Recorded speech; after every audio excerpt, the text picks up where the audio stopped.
some girl messaged me and she said that there's another like Mexican. You know, we're making fun of like the ja and stuff in the Baja.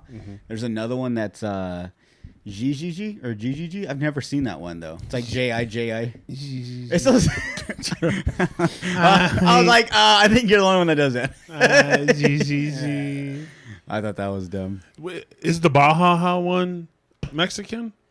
No, the Baja. Yes. Ja for sure, which I hate so much. But like I've said this before, after I made fun of it, I have heard Hispanic people laugh like that. Like it doesn't sound ja, but it's like like.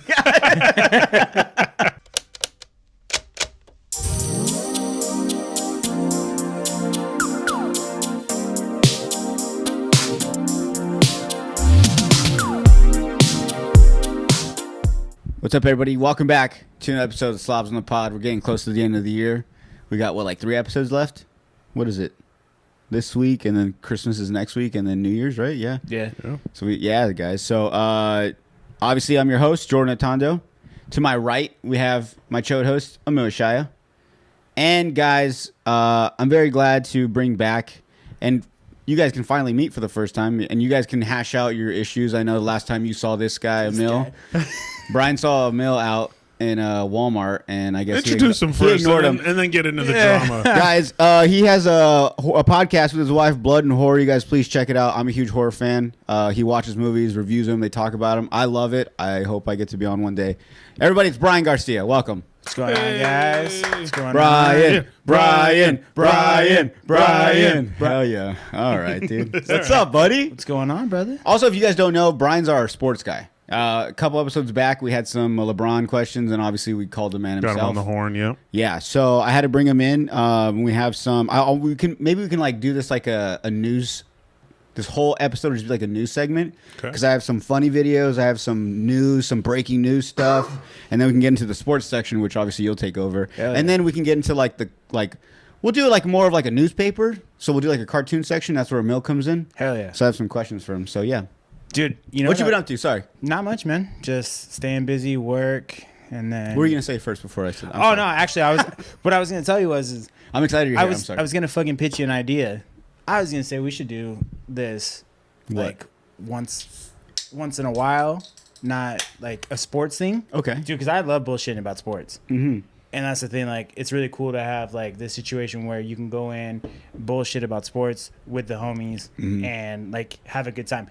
Because most of the time, nobody wants to hear about sports. Sometimes they're like, yeah, fuck sports, whatever. And you're like, all right, well, moving on to the next subject. What do you want to talk about, you know? Yeah, so for sure. I was actually going to pitch you this a couple months ago about the sports thing after the phone call. How brave of him on to pitch me this while we're recording. Fuck yeah. But I'm really glad he is because we recently talked about our plan for next year, and we'll talk more after. Oh, yeah. But that feeds directly into like what we were talking about. Oh, you know what I'm saying? Yeah, okay, you know okay. Yeah. Continue. No, just kidding. Now you listen. Continue. Yeah, no, but I was gonna pitch you that a couple months ago. I was like, you know what? Like, just like have you on like once a month, and we'll do like a sports recap of like the month or something. Come on, like once a month. You pick your top 10 and bring them to us, dude. I love Sports Center top 10. Oh yeah. I remember like. I miss cable sometimes just because like it's kind of hard to find because nowadays you have to have like the streaming service. Otherwise you might get like the top 10 from like 2 days ago. It's like, bro, no, I miss when I had like cable or even basic cable. You could just flip to ESPN after like 11, maybe 10:30, 11. All the talk shows were over. All the post game interviews were over. And then they would just get into like, you know, sports happening around the Sports Center, you know, and then it would be like the top 10 and then like the top 10 fails. But it was always every night there was top 10 something, whatever was going on sports event that like in that time, whether it was like the World Series or like the high school world, anything that was going on, like anything caught in camera was awesome. Trey Wingo, Chris Berman, that time. And I loved watching it because then I was like, nah, I think, 7 should have been maybe like 5. Like, you know what I'm saying? I like to, but then sometimes I'd get it. I'd watch them and I'd be like, oh, I see the ladder of like it getting better. Like sometimes they pick them really well, but I used to love that. I used to love falling asleep to that. That was like my night stuff. Like just leave it on ESPN, just lay back. I'd watch the top 10 a few times, and after a while, I'd just kind of doze off. But shout out to dude, because once those things you can't say that. Dude. Ah shit. But once those streams end, if they're ESPN, they'll run through, dude, and you get the ESPN like the late night, you get all that shit, and they won't. it won't close out until like your 4 hours are up, but you get everything. Where's this? Oh, I use that just for events though, like just so if you guys don't know, we're talking about websites to stream sporting events that people pay billions of dollars to watch, and we just controversial websites. Don't say the I word. Sorry, I'll bleep it. They've been shut down so many times, dude. So many websites spawn back up. Like it has and then you're like, okay, but the original that they kind of, I guess, we're going to jail. Yeah, they brought it back up. So like, there's I haven't gone back. I've been using was my lifesaver after. Dude, I don't even know if we might have to bleep out these streaming sites. I just went down the rabbit hole. Not because I think we're going to be caught. I don't want people getting on them because because these are still like, you got to remember we talked about this, like streaming sites. No one it's hard to Google them. Yes. You can type in free streaming sites and they're going to take you to fucking, was it Belova or what's like all those like weird like European ones where you can watch all the soccer matches. Like, no. I don't want to pay for nothing. I don't want to put my credit card information nowhere. Nope. These websites we're talking about are like, you can only get them word of mouth. Mm-hmm. And you have to know how to work the websites. Do you know what I'm talking about? Have you ever been on a not so legal website? As we're talking, I've been in the room when people put them on. Yeah, I haven't put one on. So the way it's gonna work is once you click on like what sporting event you want to watch, once it gets to the main player, like where you press play, from that point on, you're gonna get some pop-up ads, and you just. And people, as soon as, and I've seen this, people will see a pop-up ad and they're like, oh, it's not a good website, cancel it. It's like, no. You got to cancel that, and you got to go back and try to press play again. You got to at least do it 2 or 3 times on the website, and then eventually you can press play, you can do full screen, and you got the game going. As long as no one fucks with it, you're good. Yep. Or if you have to reset it, maybe you have to go through that whole process again. So it is some work. Oh, yeah. So not only do you have to, like, know the website, you also have to know how to work the website. So, like, when my dad will ask me, like, yo, what's that website to watch the fight? Like, the other one went out. I'm like, if I send it to you, like, you're not going to get it. Like, I have to be there to set it up for you. Dude, the best is when you get the pop-up ads and you, like, never know what you're going to get. For the most part, it's going to be, like, another streaming service for sporting events or some other bullshit. But every second or third time, you're going to get a porn pop-up. Absolutely. Yeah. Dude, so just little segment here. I'm trying to watch the fight from this past weekend, right? My wife's like, hey, put it on the TV and, whatever. So I put it on. And so my wife's being funny and she was like, porn. And I'm like, what? I'm like, fuck, man, what's going on here? So you go to the living room and she was just joking at first. Oh, okay. And I was like, oh, okay, whatever. So I go back to do something and she was like, no, really, there is porn now. And it was just like some campsite. And I'm like, fuck, man. About to get caught up for nothing. Dude, so one time we were at, it was last year during Thanksgiving. All right. We're at like my cousin's house and it's it's all the family. They want to watch the football game. Oh, so my brother he's like, hey, he's like, I know because we couldn't get it on TV for some reason. I don't know what. I can't remember. And so he's like, oh, I'll put it on the site. And we're watching it, and halfway through the game like starts kind of glitching, and then it'll play, and then it glitches. And one of the times it glitches, it just goes black, and then it you can see it like open a new tab.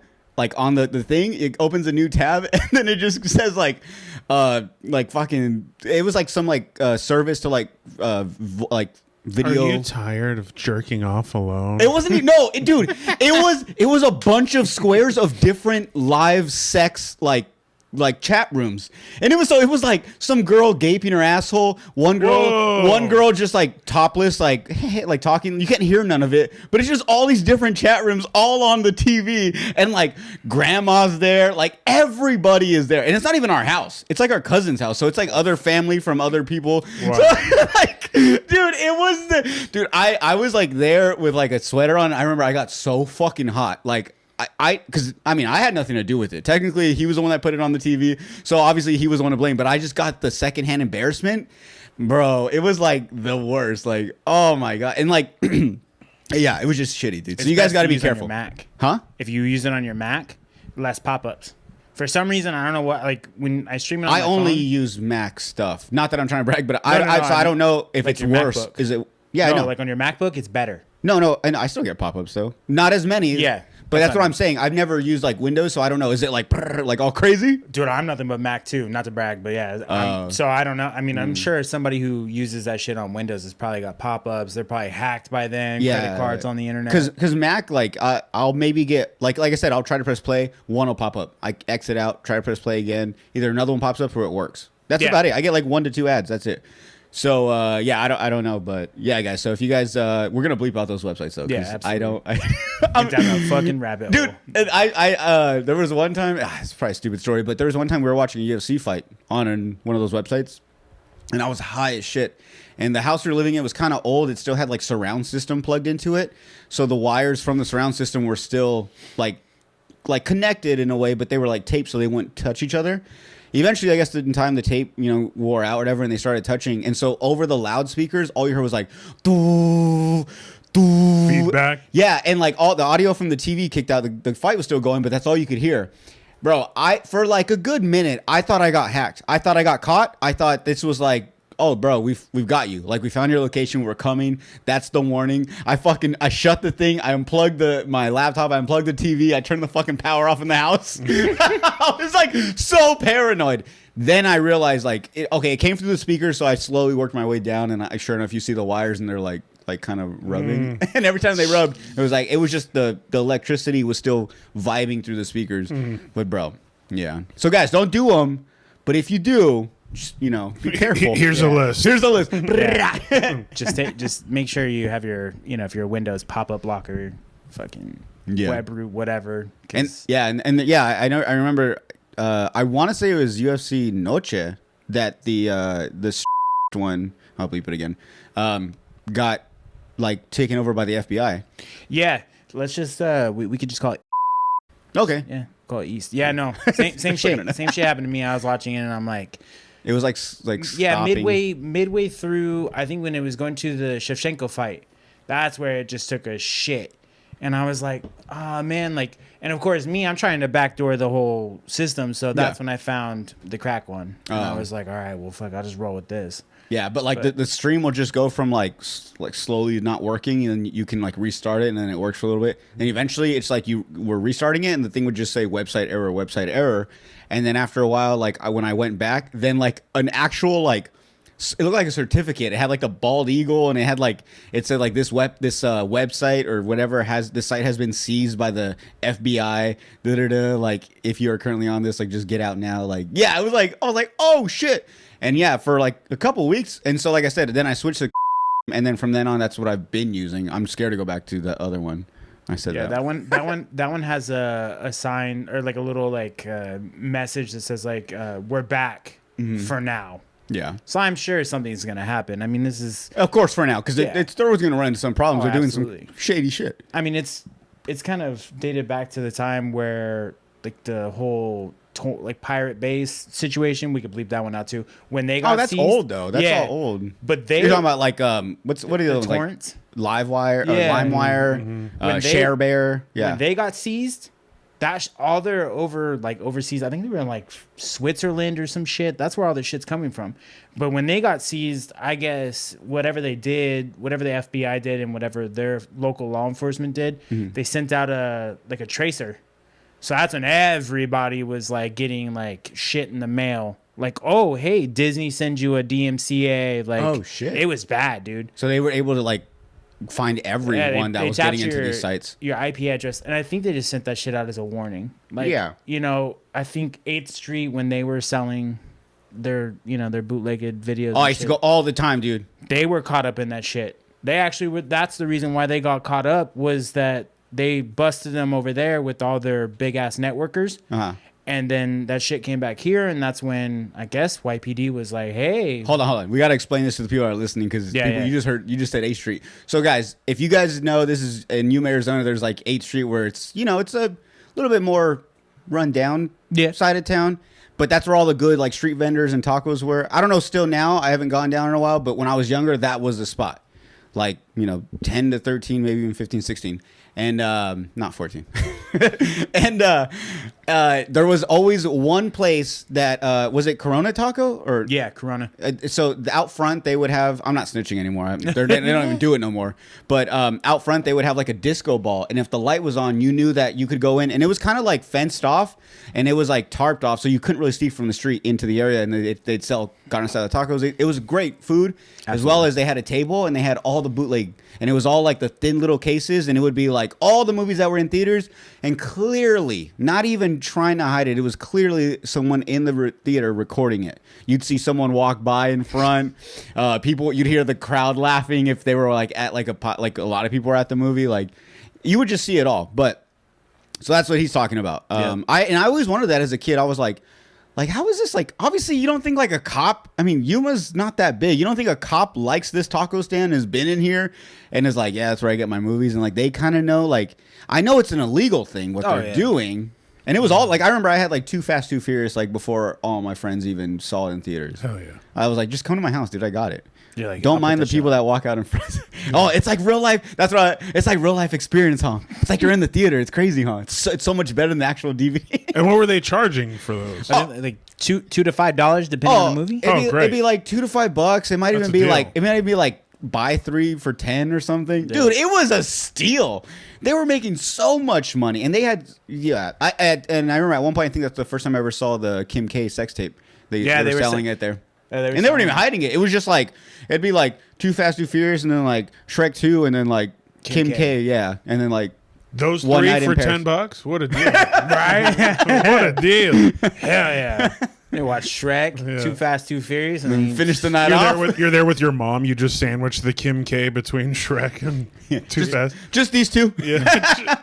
And I remember they were like these little thin cases. Like clearly, like they just got them from like Walmart. Yo, but whoever did their fucking artwork though, whoever like made the printing job and putting all that shit, they were they double sided it. Oh yeah, it wasn't just a black box. It had they made the little bootleg slim thing. They made legit with the prints. case. Yeah, it wasn't like the front picture and the back picture. It wrapped around like a booklet. So they folded it and put it in there, and it worked perfectly. Bro, it looked like an actual like if you went to fucking like Best Buy or Walmart, you could buy them. It was just like that. Yeah, it was. You didn't. I mean, those are entrepreneurs, man. You gotta 100%. let them go. And they had great tacos though. Like you would go there for the food.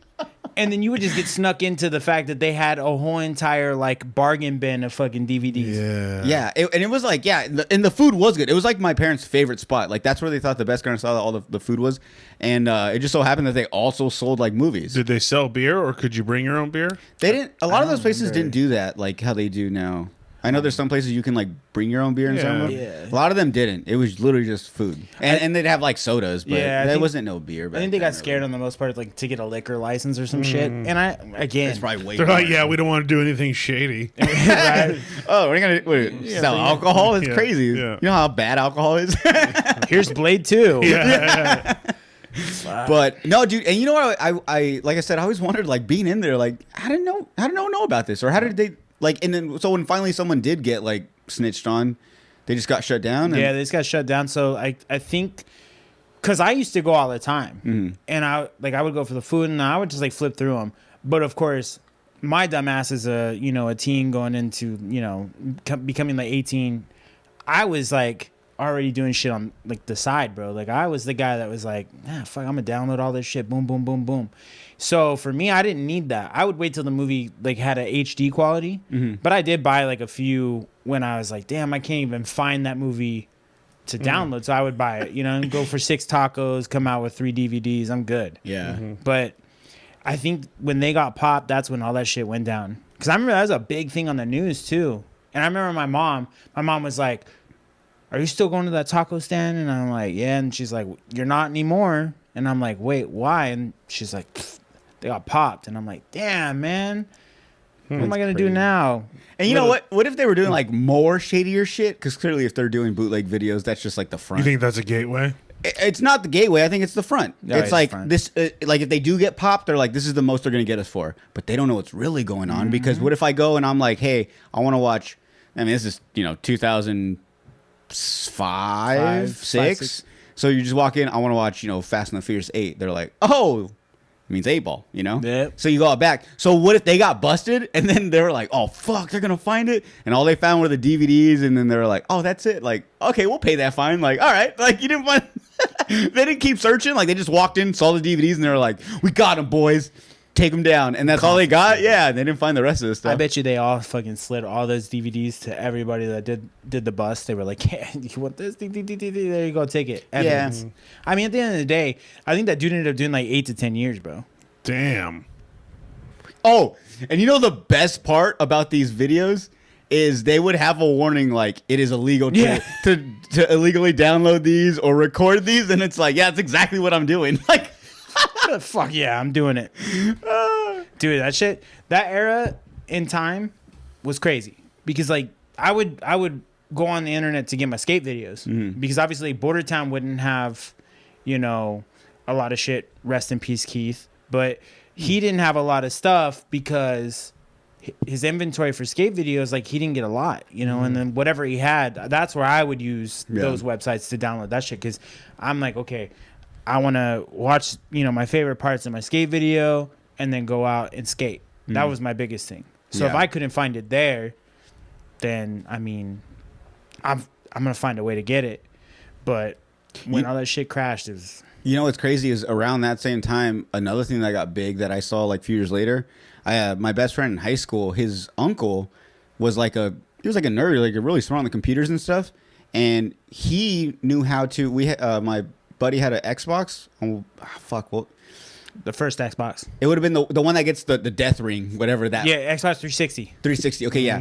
He had that, and the uncle was able to download games into it for free. Like, it's the kind of same websites that people would download movies from. He found like a similar website for video games. Like it would take a lot longer. Like you jailbroke it or whatever. Yeah. But it would maybe it was a jailbroke like hard drive that he connected to it. But yeah, it had. I remember we played like all the games and never like we wouldn't spend no money. And it was just like a USB of video games. You'd click on them and yeah. But that was like a big. I was like, holy shit! Like this is big. Like the movies were crazy. It's a recorded thing. Yeah. This is a video game. Yep. Like I could play levels on this shit for free. Like I have all the newest games and like. Yeah, that was like a new thing that came out too. But that didn't really last long and it didn't hit as hard as like a lot of. Like how movies, like pirated videos did. I think that probably they jailbroke the original Xbox. They got the 360, and I think Microsoft kind of put the nail in the coffin when they started to do it in future consoles. Yeah, because they were like, okay, they started to catch on to it because if you don't have the license for the damn game, they were seeing that and they're like, yeah, okay, you're not doing it. But the ones that are still jailbroke to this day. If you have like a first gen 360 or original Xbox, whatever games you have on there, if you don't connect to the internet, those things still work, bro. Original Halos, all that shit. I had a friend who had that. He took it somewhere in Ensenada, and they ported that shit on there, and he had like 200 to 300 games, bro. Yeah, it's crazy. It was like terabytes of video games, but you don't do that stuff no more now. No, which is funny. Like, I mean, other than maybe the illegal websites for the fights and stuff for the games, but they have movie websites now too. Like I got one. Yeah, but I don't use them. It's easier. Like it's easier for me to find a streaming service that has it, or I just pay the money at the time because it's like $9 to rent it or to buy it nowadays. Like I got one website that I use that's strictly HD movies, all that shit. So if you guys want it, I'll send it to you off stream, whatever. But straight I should have hit you up the other day. What was I? There's something I wanted to watch, and I was like, someone has to know because I only know sports websites. Yeah, I don't know the movie ones, but okay, now I know. Yeah, so this is so much bad shit. Yeah, so we're still doing this rabbit hole. But no, I got you on that one because that's where like if I don't want to go to the movie theater, it's out or iTunes. I was a big movie buyer back in the day. I still use that. Yeah, movies that I love and I want to know that at any moment if I want to play it, I just go to my Apple library. It's there. I'll buy those. Like my favorite movies. Like Grind is on there. Grind I can find on Amazon, but it's a little bit more expensive. But I've already bought it on there, so all those are like in there that I just know like my favorites, like my number ones. One movie I can never find on iTunes, and I'm pissed. And this is why I actually found the website that I'm talking about. It's Ladder 49. I had a copy of Ladder 49 Blu-ray. I don't know where the fuck it went, That was one of my favorite movies, obviously. So I'm like, I can't find it. I can't buy it. Amazon has it, but whoever's selling it wants to sell it for an arm and a leg. And I'm like, yeah, no. Found the website. And then every new release that comes out, like I just watched Venom the other day. Yeah, fuck it. That movie was a shitbag. It sounds kind of gay, but I've been really wanting to watch the Wizard of Oz movie. Moana 2. Wicked? You want to watch Wicked? I want to watch Wicked. I mean, how long is it? I think it's like 2.5 hours. You watched it? You watched it, you faggot! I haven't watched it. My wife and daughter went and watched it, and I'm calling him a faggot and I want to watch it. yeah, damn. I guess it's not only 2.5 hours, but it just ends, and then you don't know until the spoiler, end. right. It's a part one. Oh, they Marvel Yeah. Cinematic Universe that shit. Well, no, but I You think can. That's poster- that's so deceptive, bro. on the poster, doesn't it say Wicked Part 1? I don't think so. No, I don't I think felt it like I does. saw that somewhere. There's a lot of people didn't know. Because you saying that, I'm like, yeah, I could have sworn I saw that somewhere where I was like, wait, it says Part 1. Does that They mean? might have changed it. They 'Cause might have. Or maybe it's like an end credit. It says it was Part like- 1, maybe. I saw it, and so maybe someone posted it in a picture. I don't know, but oh, wow. Okay, well, Part 1. I didn't even know that. 2.5 hours, part one. Fucking A, man. you know what? At this point, if the first half was good, then I'm in. Think about when we watch like TV shows that nowadays are trying to do the whole like once a week thing. I know it's not going to be a week, but you know, that one episode, I'm willing to wait, a couple of days to watch the next section. So you don't finish the story unless you watch the next one. So if this one's good, then I'm gonna do the next one too. Yeah, I mean, So I'll hit you up for that one. yeah, let me know. What was I gonna say? Speaking of movies, did you know? I don't know if this is true. And now I think about it, I don't know why I listened to her, but Saida the other day was telling me that that apparently online she read that you can't stream 28 weeks later anywhere. And it's not like a conspiracy thing. So apparently something happened with like Sony and someone else. They didn't get the rights, so it's kind of like in the middle of like no one really owns it, so no one cannot kind of like have the rights to stream it Distribute it. anywhere. Yeah. So that's the reason right now. And then I told her, I was like, if that's the issue, I'm sure they're going to solve it soon because they're making what 28 years later soon. Yeah, so The third one. what I read, actually, I just read this yesterday, is that they are bringing it back to streaming services. They lost the rights. So a lot of shit that people were complaining about, like 28 days later, 28 weeks, and then, or however it goes, two of them or one of them went off streaming services, which I believe is the one that she's talking about. The first one. Yeah, the first one. They Yeah. lost the rights to it. And I think like Cillian Murphy was questioned about it. And he was like, I don't really get involved in the politics of the companies that have to bid on this, but apparently I guess it's coming back in a week or two. Since the trailer came out, now they've pushed forward like all this shit because even people who bought the actual movie, if it wasn't physical and it was a digital media, Yeah. you don't have it anymore. Because actually, I went back in my library. I actually own all those movies. I don't have that shit right now. Oh wow! So it Yeah. even took it off your thing. See, that's what's crazy. Yeah, you almost have to like record it or something. Like you have to save it somehow. It's either you have the physical or you, and then I think they took physical copies away, so you can't even buy that shit on Amazon. Damn. Yeah, so I mean, That's what I hate when like there's certain movies I look for, and I know like you said, like if you're looking for the physical copy because it's so hard to find it anywhere online, it's gonna be expensive as fuck. Like Grind, for instance, I wanted the physical copy. I used to have it when I was younger. And obviously, that was years ago, so obviously I lost it. But I wanted the physical copy, and like there was a guy on Facebook, eBay selling it for like $160.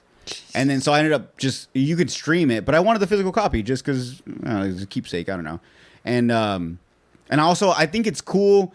I think it's like the little hipster in me is like I think it's cool to buy the DVD and it'd be cool to buy a DVD player. I miss bonus features in DVDs. yes. You like the best one I think was like the Scooby-Doo movie. The first one had like the best bonus features. And do you remember like hidden Easter eggs Yeah. in movie menus on the DVDs? Mm-hmm. You like so oh my god. Okay, so you guys know the CKY videos that BAM used to make, like the Jackass before.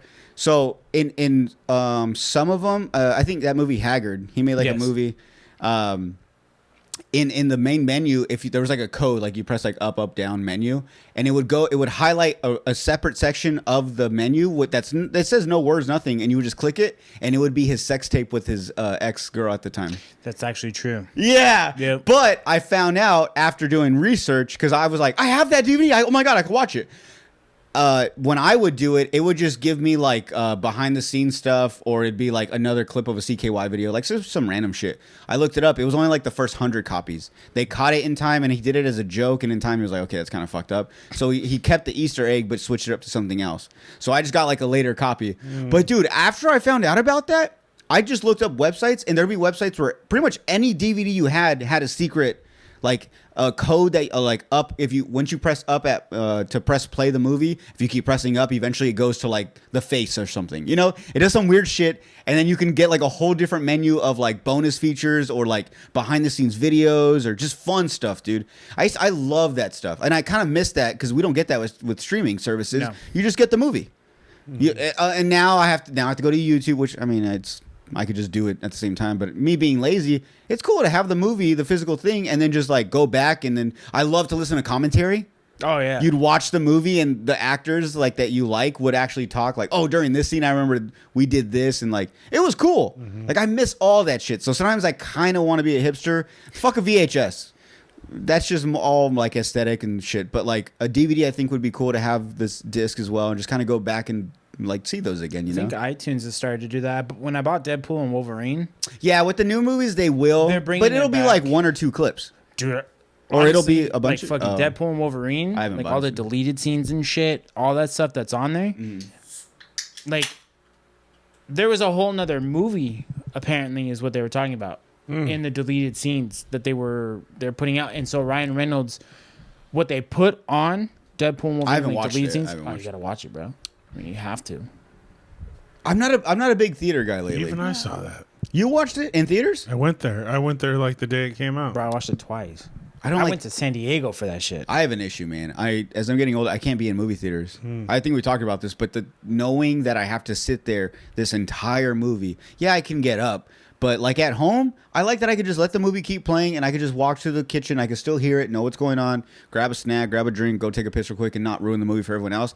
And so like being at the theaters, like I just get this anxiety. I've never seen it before, so I don't know when to stop. I can't pause it. I can't just get up, and if I miss something, like I can't go back. You know what I'm saying? Yeah. So like it drives me crazy. And then on top of that, I think about like, what if someone comes in and shoots up the place? Where am I going to jump? Where am I going to exit? Where am I going to throw my kid? You know what I'm saying? Like I think of all these things, and before I know it, I'm like, it's hot in here. I need to get out of here, and I just want to fucking leave. Jordan's got the same thought process as me because like I do the same shit. Like I check for fucking exits. Like where am I gonna go? Yeah. But it's just I don't know. It's just one of those things where you walk in, you're like looking around where the fuck's the fire exit. But I don't do movie theaters either. Oh, okay. I haven't done like I did movies like for Deadpool, for Alien. It has to be like a movie that my wife wants to watch and I'm down to watch it, or vice versa, right? Yeah. It has to be one of those things where like, yeah, we'll go out and watch it. Yeah, it has to be a movie I really want to watch. Like, Yeah. I went to go watch Beetlejuice. I Yeah. did get high as hell and have a few drinks, and I was able to watch the movie. But like, I really wanted to see that movie. Like, I couldn't wait till it came out, and it wasn't streaming at all. It was only theaters.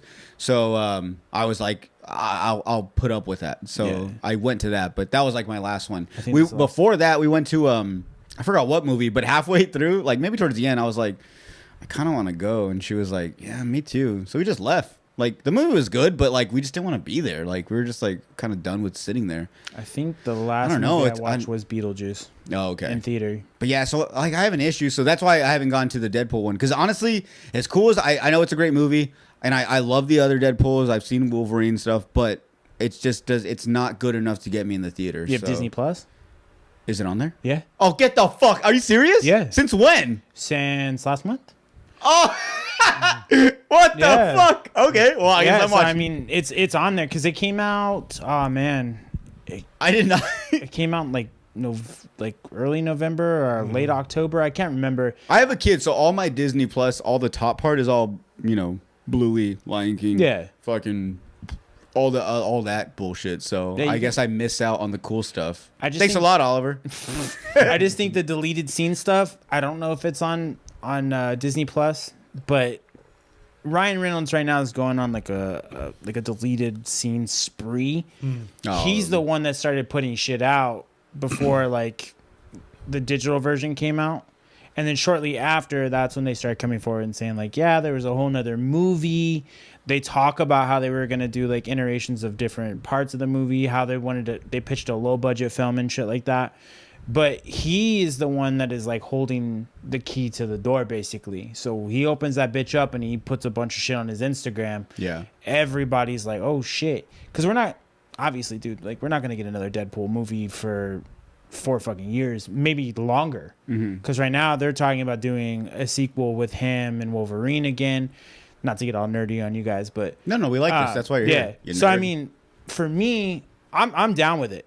Like, I'm starting to read like a lot of shit that Marvel's wanting to do, and then not hearing like Deadpool or like whatever. They're just like, yeah, no, we have plans for him. And I feel like that's like fucking Marvel and Disney's like stepchild right now. Yeah. Like Ryan Reynolds kills it, bro. Like he kills the role. If anybody like reads a Deadpool comic, trust me, it is to a T. Ryan Reynolds kills that shit. Yeah. So I mean, I don't know, like I feel like 4 years is too long, but again, like they're in a whole different fucking multiverse. There's a lot of movies that aren't making, the cut, or they're not going to start, putting out anytime soon. Like they're fucking cutting movies now. So who knows, man? I mean, at this point, I'd say we won't get another Deadpool movie until like 2028, if that. Isn't it okay? I'm gonna say I love Ryan Reynolds. I think he's hilarious. I think he's a great actor. I think he's handsome. I love his wife, Blake Lively. But I'll say this, like, doesn't he, like, he just plays the same guy in every movie, right? But like somehow he's Van Wilder just grown up in all these fucking movies. Absolutely. Even when he's like in an action movie and he's trying to be a badass, he still has to be smart ass and say funny things. And like in Deadpool, he can be a smart ass, but he can also have like moments where he gets a little teary eyed and whatever. But like he's the same person in every movie, and somehow he's the only one I can think of that can make that work. Yeah. You know what I'm saying? Like everyone's totally fine with it. We all know who he is. We know the type of movie we're going to get when we see a Ryan Reynolds movie. Even when he played the Amityville Horror, Yep. the remake, he was the main guy that became possessed. But even in that movie, He was like snarky. he has quirky comebacks, and it's like, how does this still work? It's all it is. It's not those characters. It's Ryan Reynolds, becoming possessed. It's Ryan Reynolds becoming a superhero. It's Ryan Reynolds going in a video game. You know what I'm saying? Like it's just the same guy. Whoever and I at this point, if he's that person in every single movie, I fucking hope he's at least 50% of that in real life. He cannot be a boring person in real life. Please. I hope just not. don't want to believe that if I ever hung out with him, he wouldn't be like a down-to-earth guy. Like funny, the same person you see. And I know that's not like a thing because they're actors. That's what they do. For all I know, he's probably just he's such a great actor that in his real life, he's just a very bland, boring, not funny person. He has to get lines written for him. I don't want to think that. I don't think that. I know he's written movies. I know he's come up with stuff. So, like, I don't know. Something about it just blows my mind that he's able to get away with being the same exact person. Nothing else changes in his movies other than the plot. Yeah. He's the same person. And we all love him. I think he's And we want more movies with him. I agree. The next romance movie that's going to come out with him, I'm going to be in it. I'm going to watch it. Like, I love it. Like, what's the one with him in Almost Engaged or Getting... The one where he takes his boss on a trip. The one with Sandra Bullock? Sandra Bullock. Oh, fuck. That's a great movie. Yeah. But yeah, so it's just crazy. He doesn't really have range, but we just all love him so much that we're just like, fuck it. Yeah, he could do that. The Deadpool thing was a nail. Like, he nails that role, and I think the role was kind of gifted to him because he used to read the comics as a kid, him and his brothers. So they would read that shit. And then, so he was like a fan of this. Oh, already. yeah. Oh, okay. And so, like, I mean, he's the one that leaked the fucking, the trailer, the CG fucking test footage. He's the one that leaked that shit online so Fox would pull their head out of their ass. Oh, wow. He's the reason why that movie went into production. But since he did that, Fox gave him the low ball and was like, well, you only have like, fucking $80 million worth the revenue, or not the revenue, but the money to use towards this movie. That's why Deadpool was so grounded and so just like not in a lot of like flamboyant like locations. Deadpool 2, they see, hey, you know what? We hit fucking $1 billion. We'll give you fucking $20 more million. And then they hit it again. And then when fucking Fox got bought out by Disney, Disney was kind of like, yeah, no, we'll let you take the reins of whatever you want to do.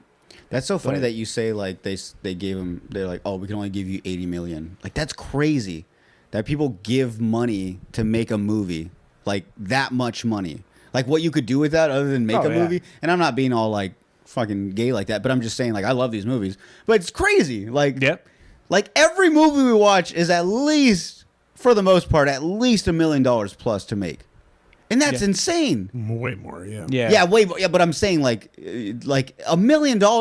If someone was like, I'll give you $1 million to make this movie, I'm like, because my head, you know, not having that much money is like, oh my God, like I could do whatever I want. I could have fucking planes flying. Like you don't realize how much that much money is. I could make Star Wars. Yeah. I could make 5 Star Wars. Like, yeah, but it seems like 80 million for one movie. But then I guess when you go into it, like all the people you have to hire, the set design, then you have CGI now, so you have to pay those fucking nerds. You know what I'm saying? Like, I guess it makes sense, but it's wild, especially when I hear how much they spend on the money and then how much they make or don't make. It's a shit show, dude, when it comes to that stuff now, because they're like, you know what? The movie bombed. Like, look at all the Sony runs of movies. Like, Sony just recently came out after Craven bombed and was like, yeah, we're no longer doing these little sideshow movies for the Spider-Man universe. Good. Thank you. Whoever decided to make Craven the way that they made it should go out back and get put down like Old Yeller, because they're fucking up movies, man. I mean, I just read that Ryan Coogler, the director of Black Panther, wanted to incorporate Craven in the first Black Panther movie, and Disney was like, no, Sony said no. Because they want to use the product or use the guy. And I'm thinking to myself, imagine Kraven the Hunter and Black Panther, because that's a comic book run. That would have been perfect. And then they put out this shitty ass movie and like gets a 3% on Rotten Tomatoes. Oof. And like we're talking like lower than Madam Web, dude. The only reason why people went to watch Madam Web was fucking Sydney Sweeney. That's why I watched it. Nobody gave a shit about that movie. I liked it. Yeah. I mean, because it's a spin. But you look at it and you're like, damn, man, Kraven the Hunter could have been in Black Panther. I'm going to say, go ahead. I'm going to say, I have this thing where I know when these comic book movies and stuff, Star Wars movies come out, it's always, you know, the big like fans, we'll call them nerds, that are big into them. I think they're a small percentage of the people that watch these movies. As big as they are, they're a small percentage. So I think when they make these movies, yes, you know, I see these videos where like these big comic book nerds, they go in and they're like, oh, like that's not even how the comic book is. And I think the people that are making this movie are like, look, if we made it how the comic book is, I don't think actual people that like these movies just for the action and just for the fact that it's kind of like nostalgic and the cartoon, you know, section of it, and they bring it back to real life, I don't think they care about how deep the fucking story is. I think they just want a badass movie with these superheroes. And there's a lot more people that are watching those movies opposed to the nerds. The nerds are like the 1%, and they're the ones that, you know, like, we can't really please you because we're going to make the movie for you. You guys are going to love it, and you're like, yeah, that shit was spot on, whatever. But I think the majority of people that watch it for other reasons, not the story or not that it followed some fucking comic book that none of us have read, because I think I'm a big fan of Marvel and stuff, but I've never read any fucking comics. You know what I'm saying? So what they give me is what they present to me, and I take it as it is. So I think they kind of cater towards people like me. Yeah, because it's going to be majority of those people. It's because they're going to get new people watching them, and if it's like, what the fuck is this? And it's like, oh, you didn't read the comics, so you don't really know what's going on. Well, I don't want that. I want to be able just to turn this movie on and be like, oh, I've never seen this before. Oh shit, I kind of know what's going on. I don't want to have to know some backstory because I did some research or because I was such a big fan that I read these books that I know how this is supposed to plan out. Like, I don't want all that. I want to be able just to turn this movie on and just be like, oh, okay. Unless I have to watch other ones, obviously the other movies to see the storyline. But for the most part, I can kind of get the idea of it without having to know like, oh, that's so-and-so from the comic book, or that's so, you know what I'm saying? So I think that's what it is. And that's why I think we get a lot of, I would say, I guess, yeah, some of them are very shitty. Like, why do we need, you know, movies or shows for these characters? And it's like, I think you're just trying to make more of a universe for these half-ass fans, and you're not really pleasing the fans that are really into it, and you're kind of losing them as well, and that the whole thing is just shit now. Yeah, I mean, as a nerd, for like my perspective on the situation, I don't think a lot of the people understand. Like even nerds, bro, they don't understand. These dudes will sit here, and it's not like, oh, cool, like Secret Wars, right? They're coming out with Secret Wars and fucking, What's that? That's basically Secret Wars is the end all be all of the Marvel multiverse. So it's where everybody comes together, they fight on Battle World. It's gonna be an ultimate showdown, right? But again, Secret Wars is multiple comics. It's not just one. So where these, the nerdy dudes who are far more nerdier than I am, they're like, oh, what the fuck, man? Like, you guys are fucking up on this, or you didn't do this. It's like, bro, they sit down and they take fucking like 60 comics, bro, and they peel from every fucking comic to make the story. If you do one run of Secret Wars, bro, everybody's gonna know the fucking ending of the Secret Wars. Like, they gotta do their own spin on it. So whether that's Spider-Man dying, that's fucking Iron Man dying. Because in the comic book he didn't die, but this one, or vice versa, yeah. So everybody was like, oh, great, like, here we go, like Disney, Disney's fumbling the fucking bag. No, dude, they canceled movies because obviously they don't have the writers aren't coming together, like Blade getting postponed indefinitely, whatever. They wrote like 6 scripts, bro. And in one of the scripts, the director had no fucking action. Like, me personally, James Gunn was the best asset that Marvel had. Period.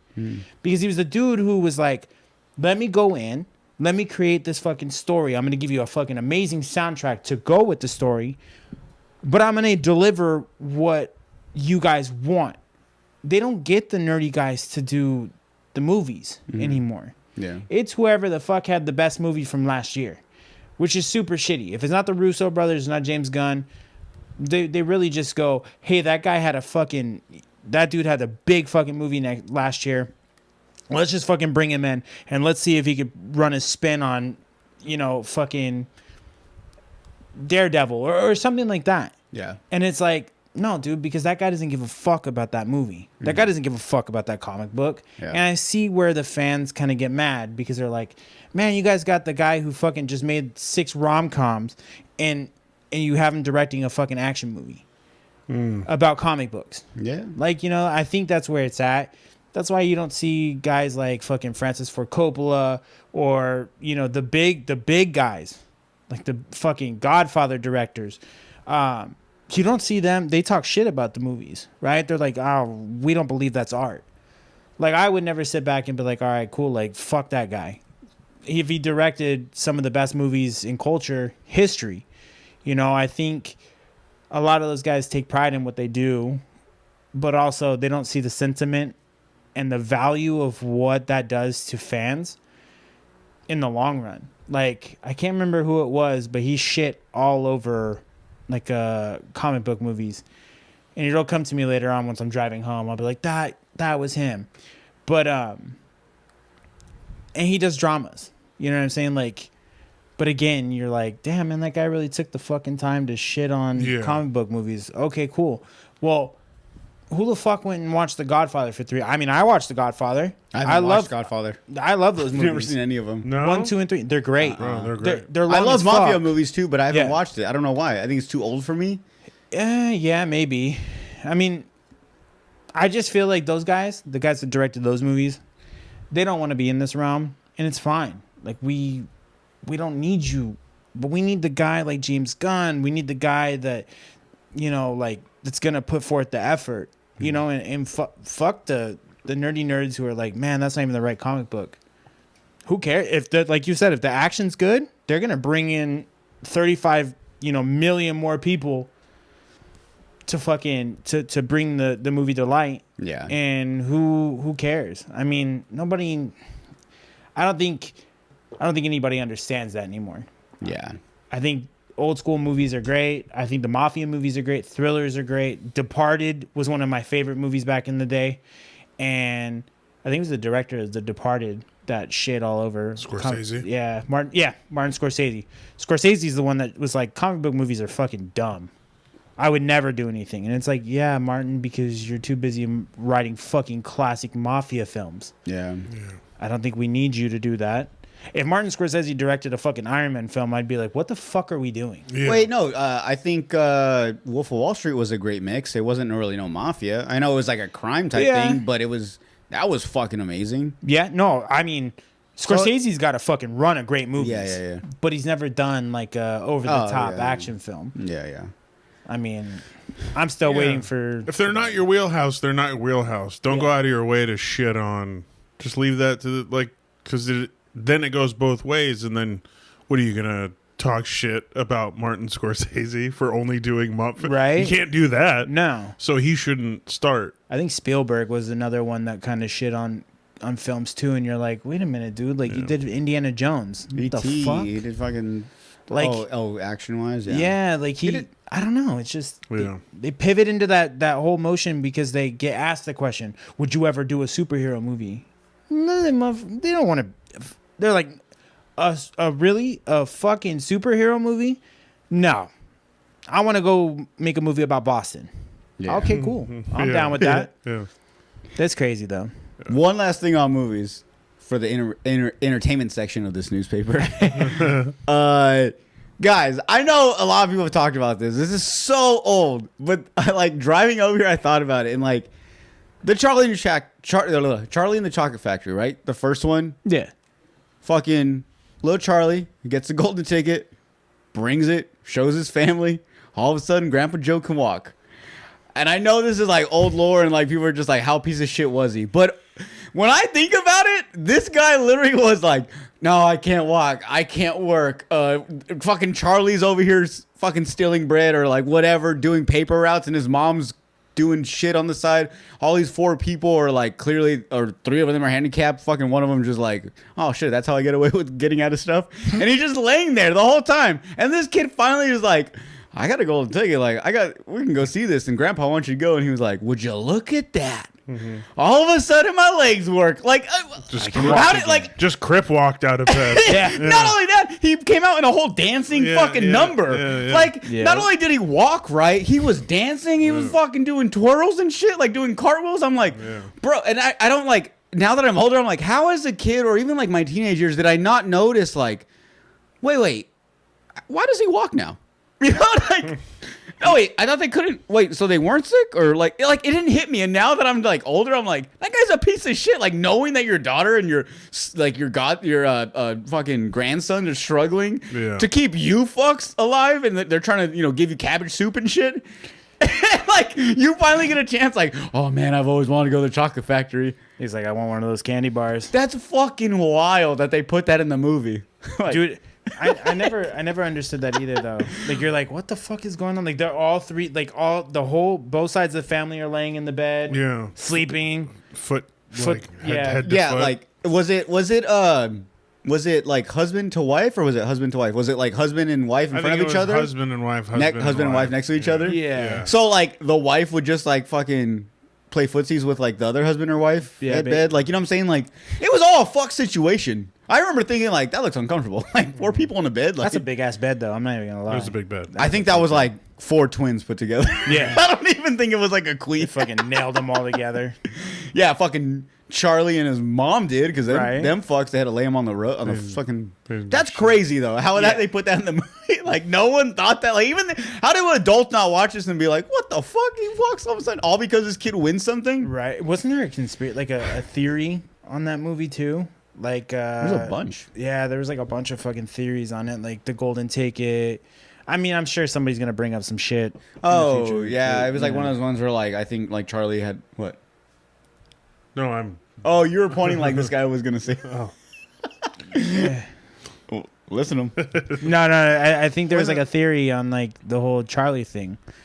Like, I can't remember. Like he dreamt that he got the ticket. Yeah, like I mean, the whole movie was a fucking dream, obviously. Yeah, and then yeah, at the end when they shoot out the like elevator when they go through the roof, it's him going to heaven. Yep, it's him finally going to heaven. I think he died. Yeah. Maybe in the front. Maybe he was also one of the kids, because like every kid in that movie when they went through the factory all had like some crazy thing they went through and died pretty much.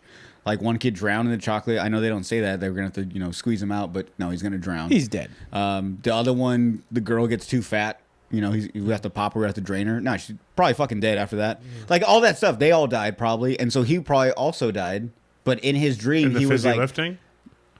Oh yeah, that's what it was. Yep. Yes, I think in the fizzy lifting, obviously they don't show in the movie, but they're saying that's when he got chopped up. Yeah. Yep. So the rest of the dream is him like finishing this tour. He becomes the one kid that wins the grand prize of the whole factory, and them shooting through the sky in the elevator at the end is him finally going to heaven. Whoa. Yeah. But they could make that up with anything. Like I just made that up. You know what I'm saying? No, I mean, I truly believe that it was a dream. But then we go into different iterations of the movie. Like, obviously you have Willy Wonka, you have Charlie, then you have the fucking remake. Like, remakes are getting old, man. I didn't even watch that one. I Wonka, didn't watch it. Yeah, with Charlie. was it Timothy Chalamet. Yeah, Timothy Chalamet. That was Charlie Chalamet. I don't fucking know his name. I just know Chalamet. he's dating fucking Kylie Jenner at this point now. Is he? Yeah. No, they were, and then they broke up. Did they break up? Yeah, so like the other day I saw like they were like together, Travis like hanging Scott. out. Travis Scott's probably back in there. Maybe. Now we got some breaking news, guys. Oh yeah. What the fuck?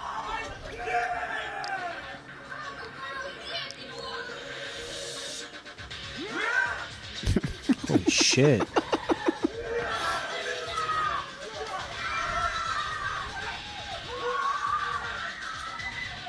To where's Bro, the this at? kids?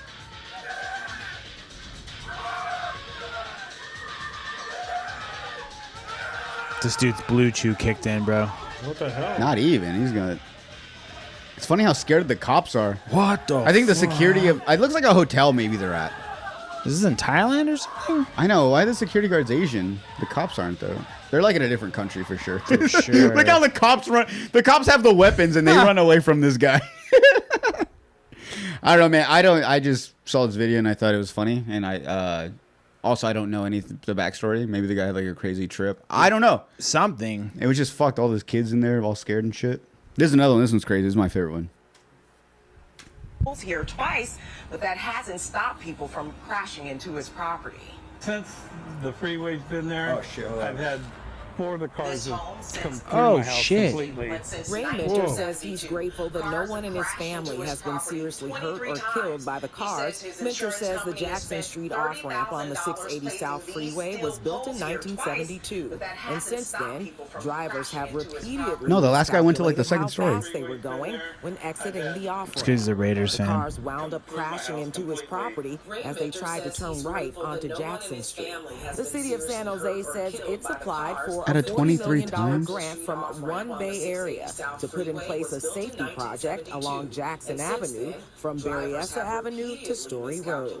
they don't have He's a authority fucking to make State changes Farm- to the State off-ramp, Farm, so they're encouraging drivers person. to just slow down and to obey all traffic laws. Mayhem. Right? The city of San Jose says it's applied for a $40 million grant from One Bay Area to put in place a safety project along Jackson Avenue from Berryessa Avenue to Story Road. They don't have authority to make changes to the off-ramp, so they're encouraging drivers to just slow down and to obey all traffic laws. Oh my god, Bro, Jesus. the guy, I mean, 23 times though. How has not someone gotten hurt in the house? Yeah. You know what I'm saying? Or like how do you not have anxiety that entire time you're in that house? Like, it's happened 23 times. After like the 5th time, I'm moving. Yeah. that's what I'm saying, right? It's like, what the fuck? Like, unless they're getting like some incentive, they're like, yo, like, because like even it said like 23 times. The insurance has paid $30,000 to fix it, and out of that's not a lot. To add No. the steel poles. Oh, that's all they did. Yeah, So they yeah. didn't like. Oh, the They- insurance didn't. The insurance has been paying to fix it for sure, but, But 30,000 they're doesn't saying seem like 30,000 was their like, all right, we'll since we're tired of 23 claims, we'll front the $30,000 poles, but it's not helping. Well, no, clearly that was like they put the polls up at like number 10 because Maybe later. All they Yeah. put were poles like front yard fence high. You saw people launching over those into the second story. Like, what? How fast are you coming off the freeway? Too fast. Jeez. Too Dude, furious. that's. I was like, Real. my main thing is just the anxiety. Oh yeah. I get anxiety of people just living like on a busy road, like on like down 4th or something. You know what I'm saying? Like, how does someone not miscalculate or just drunk people? Like, they're constantly on this road. Oh, yeah. Traffic, people get in accidents, they swerve off, go into a house. That stresses me out. But like this, knowing that this happens all the time, fuck that. I mean, like at the end of the day, like you should just put up a fucking netting, dude. Like Top Golf. Top Golf. Just Top Golf that shit. This one reminded me of Milk because he vapes so much.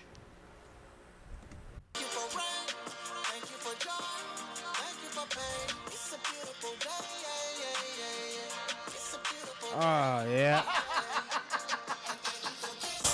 It's a tampon. She just blasted that thing in there. She said, "Hey, you gotta have the way, but his face, he was like yeah, like fucking, yeah, like like he actually was smoking." All right, now guys, our section of sports talk.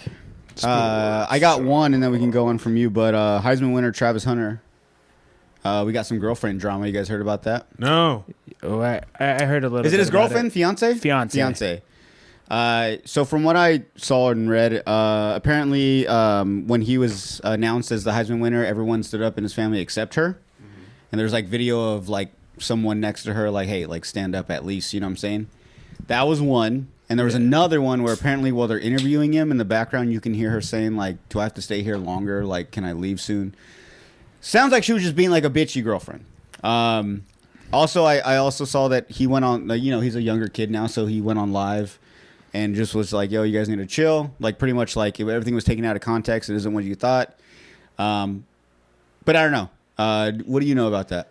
So I think there was two instances. So the one I think was prior to the Heisman Trophy event, which I believe is the one you're alluding to, where it was like, hey, how much longer do I have to be here? Yeah. Uh-huh. And so I don't know what their relationship is like. From my understanding, a lot of people are questioning her loyalty to him. Yeah, I guess that night after like the Heisman thing and everything, she was just getting blasted on the internet. She actually fucking made in a video about their whole relationship. I think with the Adidas thing, that was a work event. I mean, he just signed to Adidas, okay? Like he is a two-way, like he's a once in a lifetime generational talent. Yeah. I mean, the kid plays 156 fucking snaps. Bro. Before like that, nobody does that. And he's offense and defense, right? Yeah, so and he's like scoring on the 95th. Yeah. Snap, you know what I mean? So I mean, like he's fucking intercepting the ball, and then he's fucking catching touchdown passes. Yeah. Congrats to Travis Hunter on winning Heisman. Shit, my bad. No, go ahead, keep talking. Sorry. No, so I mean, like he is what Deion Sanders was to the league back in the day. Yeah. Charles Woodson was another guy that you can compare him to because Charles Woodson was the only other defensive/offensive player who's won a Heisman Trophy. Now, they weren't playing the same amount of snaps as him. Like, I think they were playing like fucking maybe 50 snaps, 25 on offense, 25 on defense. But the way that this is all adding up, okay, is that Deion saw something in him. Okay, I mean, like, he flipped from going to Florida State, choosing Florida State to go to fucking where Deion was. In Colorado? No, not in Colorado. He was actually with a fucking I forgot who it was. But he was with a different conference team, a lower level college team. Yeah. Okay. And so he got Travis to flip. Travis was a 5-star athlete. I mean, shit, he could have went to Georgia. He could have went to wherever he wanted to. So he saw something in him. And obviously it's proven, you know, that he is who he is. Yeah. You know, I mean, last year I don't think he really showed out like he was supposed to because he had the liver injury. Yeah. He had a bunch of shit, but I mean, the kid's worth every penny that whatever NFL team decides to draft him. And not to mention, bro, this kid is a different talent. I'll let this play and then I'll finish. No, hold on. So my bad. This is the video of I guess his girl not standing up. So Came into our life, man. My fiance love you. I ain't learned none. I didn't know none of your songs. Damn, Lil Wayne's old, man. You don't look that old. I don't listen to music. She let me know. She There's your boy Doug Flutie. I do not know Lil Wayne. And from that day on, that's all I listen to. Pre-game music. That's the song. Those are the songs I listen to. When I get in that TRX and I blast that music, I'm listening to Wayne. It's crazy. 6 foot, 7 foot, 8 foot high. That's my song. I'm telling you, man, that's crazy. I respect you for coming out here, coming to support me, man. You know, Coach. What the fuck? I thought it was a video. That video right there is where she like shrugs him off and like this one. Yeah, he's trying to talk to her and he just. See, she just looks like fucking attitude, bro. It's never enough. Nah. He said, "Take your ass to the bleachers." See, okay, so the first one, the fact that she wouldn't stand up first thing, like I don't understand that. This is crazy too. This just sent me over the top. She's just bad girl. Like she's not a great fiance, right? Like there's like no, because this is my thing. I mean, how many people in regular life have shitty girlfriends or are shitty boyfriends and no one gives a fuck? They got cameras on them all the time, you know? No. But this is my thing though. Is like this guy's a great college player. He's she obviously knows who he is. She knows how popular he is. She knows how great of a player he is. So like it's crazy that there's like I trip out when I see like she's not more into him. NFL. No. Not only that, but you're on your man's playing on fucking national TV. You're always on camera. I know this bitch has TikTok. I know she sees other people get caught up in this shit. I know she knows what's going on. And not only that, if you whatever issues you guys had, whatever. Bro, your man just won a game or he just played a game of his life, whatever it is, and you still want to be like shitty and in that bad mood, like for the cameras, for the sake of your relationship, just put on a face. And I get this, and yes, I know in real and normal people have these issues too. We get home from work, we have a hard day, we try to go out, your girl's still in a shitty mood because of what happened. That's different. That's a normal life. But when this bitch is getting treated well. And with an amazing guy, you know what I'm saying? Like, and okay, once again, we don't know his backstory. We don't know how great of a guy he is. He might be a real piece of shit. You know what I'm saying? But what I'm saying is, in this case, bro, just hold on to that shit. Whatever this is doesn't need to be seen at all. Yeah. And you know what I'm saying? Like, I know, they're under the limelight, they're under the light and the cameras and stuff, and this is always going to be recorded. But what I'm saying is, knowing that, don't bring this shit out because this takes away from because right now, from what I'm seeing in my research, you can look him up as Heisman winner, but this is the drama that comes up. Yeah, it's not about what he's done. It's not about how great he was in school. It's not about his next plans. Right now, they're talking about the drama of how dare his fiance be this way. And I don't think it's right. I think it's once again, it's a female, and I want to say this, maybe she's jealous. Maybe she's realizing, like, I'm with a star player, but now he's getting all he's getting all this attention and stuff. Like, what about me? Bitch, you're no one. I'm sorry. And I don't mean to sound rude, but you picked a player. You picked a man who is like, he just happens to be the best, he won the Heisman, one of the greatest achievements in college sports. You know what I'm saying? So it's like crazy that you're still this person. And I mean, maybe that's a relationship. Maybe he's one to be like, yeah, but like she fucking... We do the freakiest shit ever. You know what I'm saying? Like, I'll never find anyone like this, whatever. I don't know what it is, but it's crazy that she would put up, like he would put up with that. And it's happening over and over again. And now the Heisman thing, like, bro.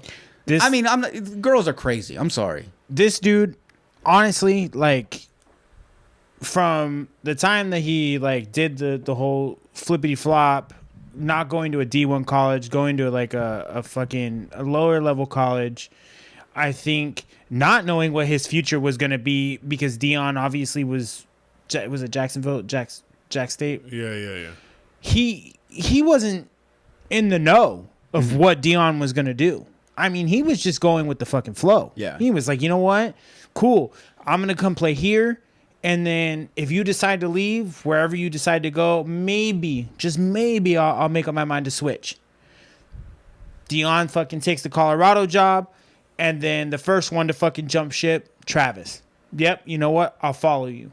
Now, his two boys, on the other hand, there was open discussion whether or not they were even going to go to Colorado, whether Colorado was going to allow that. So Travis was the first one to jump. Because obviously, Dion knew what Travis would be like on the bigger stage. Now, if he would have went and stayed with the Jackrabbits or whatever, there would be no fucking Heisman discussion. No. There wasn't any Heisman discussion for the first 2 years that Travis played football there. Wait, and who? If the argument against Genty was that he's at Boise State, and he had that season, there's no way. No, we would not have heard of this guy. Travis Hunter would have been a 5-star athlete on a lower level team, not getting the recognition that he deserves because of the team, because of the fucking team. Yeah. And now that he's on the big stage, he's got like 3 other awards outside of the Heisman Trophy that he's won. I mean, he's a stud. Yeah. But behind the scenes is the type of shit that I like to see in a football player, because you don't get that shit anymore. He doesn't take any money from any NIL deal from Colorado. He pays NIL deals for up to 15 fucking athletes on that team, bro. Yeah. He's paying their fucking way. You know why?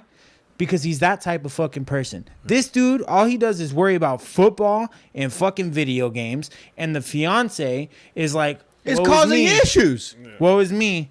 Like, and then she tries to make up this. She does this whole TikTok story, bro. Which, again, it's like, come on, bro. Yeah. You making it about her once again. Yeah. Oh, well, he was in my DMs, and I let him, I left him, hanging for X amount of fucking time because he had a girlfriend at the time. Come on, bro. You don't like the nerdy dude. It's all good. But now he is the guy. Yeah. He's going to top 5 NFL pick, hands down. Hands down. Yeah. And yet, you at the biggest stage of his career, like his own dad couldn't even be there. Like his dad had to watch from the TV. Why was that? I just don't think he's. I heard he had work. Yeah. But no, there's video of him watching it when he got announced. So why couldn't he be at the fucking? Couldn't leave town. I don't know. I don't think he could leave town. I think I don't know if he's got criminal stuff. And you know what's so sad? As someone that has daddy issues, I see because he made that speech about he lost it. Yeah, like he did he gave a speech to his dad, pretty much saying like I did all this because of you, for you, and all this stuff. Look at your boy now, and it's like. You can tell if they're having issues or for whatever his bullshit excuse was that he couldn't be there is crazy, because his son is still like, man, like I know you still fucking up, but I only did this because of you, and like he's still giving him praise. And this piece of shit dad's like, oh man, like oh it's that day, oh I worked that day, I got scheduled that day, I can't take that day off. It's like, get the fuck out. Your son just won one of the greatest things ever. He's probably going to go on to be like a great player or not, whatever. But he's going he's somewhere. He's going to make a lot of money, and you don't have to work. Yeah, and you know what? You know what? Maybe I'm thinking about it. Maybe the dad's like, nah, this is normally what dads do. Once the son goes all big, now I show up. I'm not going to be that dad. I'm going to be the one still from home. But no, like it's either way, it's fucked. Yeah. Just the fact that this kid's like, oh, your dad, I did this for you, like tearing up and stuff, and the dad's not even there. Why isn't your dad there? He's not. For a second, I was like, is he in prison? That's what I thought. Dead? And then there's video of him at some other house watching when his son gets presented the award, and his reaction. It's like, why didn't you just go? Like, that guy has so much. He has a crazy little family going on, and I hope he gets out of that and like focuses on his career, because the fiance thing alone is crazy. Top 5 pick. I think him and Shador go top 5. Yeah. Honestly, I think if, in my personal opinion, not to like sway to this side of things real quick, but I'll just jump on that real quick. I think Shador goes to the Raiders. That's already a given. Okay. Ties to Tom Brady. The fact that the owner was smoothing him up at a fucking basketball game, that's there. If, in fact, which I'm just saying hypothetically, if this kid does not break the top 5, I truly believe whoever the fuck is in a front office somewhere needs to just pack their shit and quit their fucking job. Because this kid's a stud. Now, the one thing I will say about Travis Hunter, if you don't let Travis be Travis for his NFL career, correct, you're fucking him. Yeah. What do you mean? If you try to make him play one position. Yeah. If you try to make him. Oh, so you think they're gonna put him in the NFL as both, just like they did in college? That's what he wants. Isn't that too much? It's clearly he's doing it. 50, and that's what he wants to do. But I have this belief that even him as being a Heisman winner in college is still NFL. You got to think, guys. The guys that go that, you know what I'm saying. So like, it's crazy to think that he can do what he did in But college. they gotta let him try. He's Yeah. proven that they gotta let him try. Dion did it. Dion did it. It's a crazy risk, though. Woodson did it. You're playing a great player in both positions. This guy's gonna get no break. More time for him to get hurt. Like, I mean, if he's way better at one than the other, why not just focus on that one and get even more better and fucking conquer that one? you know what the hardest part is though? He's elite at both sides of the ball. That's the unfortunate part. Seeing his attitude, he doesn't seem like a pusher to where he's gonna push for that. He seems more of like, I'm just thankful for this opportunity. So if you guys just want to give me this one position, I'll master it. I don't see him pushing towards like, I'm only doing this if y'all let me do both. Let me do my thing. I don't see him pushing towards that. Or but this isn't him. a guy who can catch and kick. Yeah. This is like if you put me somewhere on the depth chart, if you need a little more, he's playing like arguably the top two. What does he play? Offensive Receiver? and defensive weapon. In corner. Okay. Like, yes. You know what Huge. I mean? You're Huge. either receiving the ball or you're trying to take it away from the other team, and he's great at both. And he's great at both. Dude, I mean, Yeah, no, I totally understand, but I'm just saying it's crazy going into the big leagues, man. Like now you're with these are the top of the top. They were also all the best of their schools, you know what I'm saying? And even that is probably not enough to Maybe it's the Madden player in me, but I'm putting him on offense, defense, special teams, whatever you want, man. I don't care. I'll pay you whatever you want. Yeah. Movie mouse. I'll guarantee everything. Yeah. I think it won't be him to push it, but if Deion Sanders has anything to say about it going forward, he that's where it's gonna be. Travis gets what he wants. Yeah. Because I don't think that I just don't think that you could sit it down and be like, yeah, you know what, Travis, we're just gonna have you a corner, because I feel like his talents are like. Have you seen highlights? Yes. Like, I mean, he's fucking Just recently. I was Dude, at the Utah game. Dude, the Utah game where he fucking jumped over like fucking two bro. people to catch a fucking ball. Yeah. Nobody's going for that fucking ball, dude. Yeah. And nobody's coming down with that motherfucker either. Hands down. Yeah. The dude has talent. And then the other thing is, he has heart. And he's doing it for the love of the game. I don't think he's doing it for money. Where most people would say, oh, okay, cool. Like, that guy's doing it for money. No, dude, I think he genuinely goes out there and balls his ass off for fucking fun. Yeah. And 154 snaps a game, bro. It's crazy. And the one thing that I'm kind of bummed out about, and it's not about like Dion, it's not about Shador. I was an avid root for. I'm not a Colorado fan, but I was rooting for them to get to the fucking playoff. I was like, just get there and showcase even more talents. That team is loaded with talent, man. But they're in the Big 12, and the Big 12 where they said, oh, this is like the fucking shit version of the Pac-12. The whack tool. Yeah, like, but all the fucking teams showed out. ASU sitting there with a fucking a goddamn bye. Shout out, dude. Yeah. Shout out You know what I ASU, mean? yeah. And That's dope. so if Colorado would have played their cards right, if things would have just went their way, Colorado would be where ASU is right now, and we would not be talking about the distractions. Yeah, We'd be talking about, damn, Deion Sanders managed to fucking pull a rabbit out of the hat. Yep. He's going to the college football playoff. Yeah. They look, the one thing about Deion is that guy knows how to do it. And if nobody sees that, he just stole a fucking quarterback from USC, a 5-star kid. The kid that's taking over for Shador, 5-star USC guy. 5-star USC quarterback, flipped his ass in a quick minute, gave him the keys to the Maserati. That kid's going to come in and win fucking games for him. And guess what? The wide receiving core that was there, minus Travis, still going to be there. They're going to get a bunch of fucking talent. I guarantee Colorado, college football playoff next season. Hands down. Unless, and I say this very, very, very, very vaguely, okay? Unless Dallas fires their fucking head coach, the Raiders fire their fucking head coach, or wherever Shador goes, I think Deion might make a trip to that team. Damn. I don't think so. I don't think he's accomplished what I he hope wants not. to. I don't think he's accomplished what he wants to in Colorado. I think his has a lot more ceiling's to so prove. much higher Yeah. in college. I just think that he I kind think of in time maybe, but Yeah. right now no. He just got there. he's only like 2 seasons in, but he's at, like I said, he hasn't But he's- accomplished what he wants. Again, like everything, his playing career, his coaching career so far, he's fucking Dion. So Yeah. if anyone can do it, they're gonna pay him. I mean, look to at how try. many fucking people shit on him on post press conference media days. Everybody shits on him because of how he carries himself. Yeah. Like you walk in, and you tell the fucking kids that are there at Colorado when you're coming in to coach, you better get in the fucking transfer portal because if you don't, you're not gonna have a fucking job. Yeah. Dion, like that's what made that team great. That's what made the team likable. Yeah. You have like Jimmy Horn Jr., you know, like his story, like his dad is in fucking prison and Coach Prime was basically like the father figure to him. He would fly Jimmy Horn out to see his dad in prison, Damn. make phone calls to make sure that his dad could watch his son play. Like there's just strings that he pulled.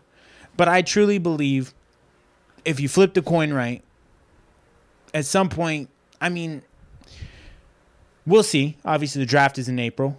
But I truly believe if somebody throws a good amount at Dion, I know Dion doesn't really care about money. And I know he said that he doesn't want to do NFL. But I think if it's coaching like the Cowboys or something like that, I think that's enticing. I mean, as much as, you know. At this point in his life, Yeah. coach his son at that level. Yep. Dude, like, oh yeah. Dude, fun fact, because you brought it up a couple times. Charles Woodson, Heisman, his Heisman year, I was at that Rose Bowl. That's crazy. Yeah, I still have the shirt. Yeah, this guy's so old. He has so much history on his back. I still have the That's shirt. sick. It's crazy, dude. He's seen everything. Yeah. He saw Michael Jordan's last game. He played everything. No, I didn't see that. As a wizard? I did say Peyton Manning win the Super Bowl with the Broncos. I was there for that. You see what I'm saying? Emil, that's like, fuck, man. I got some bucket list That's ones, dude. sick. He's got an Andrew Luck signed fucking helmet. Oh, yeah.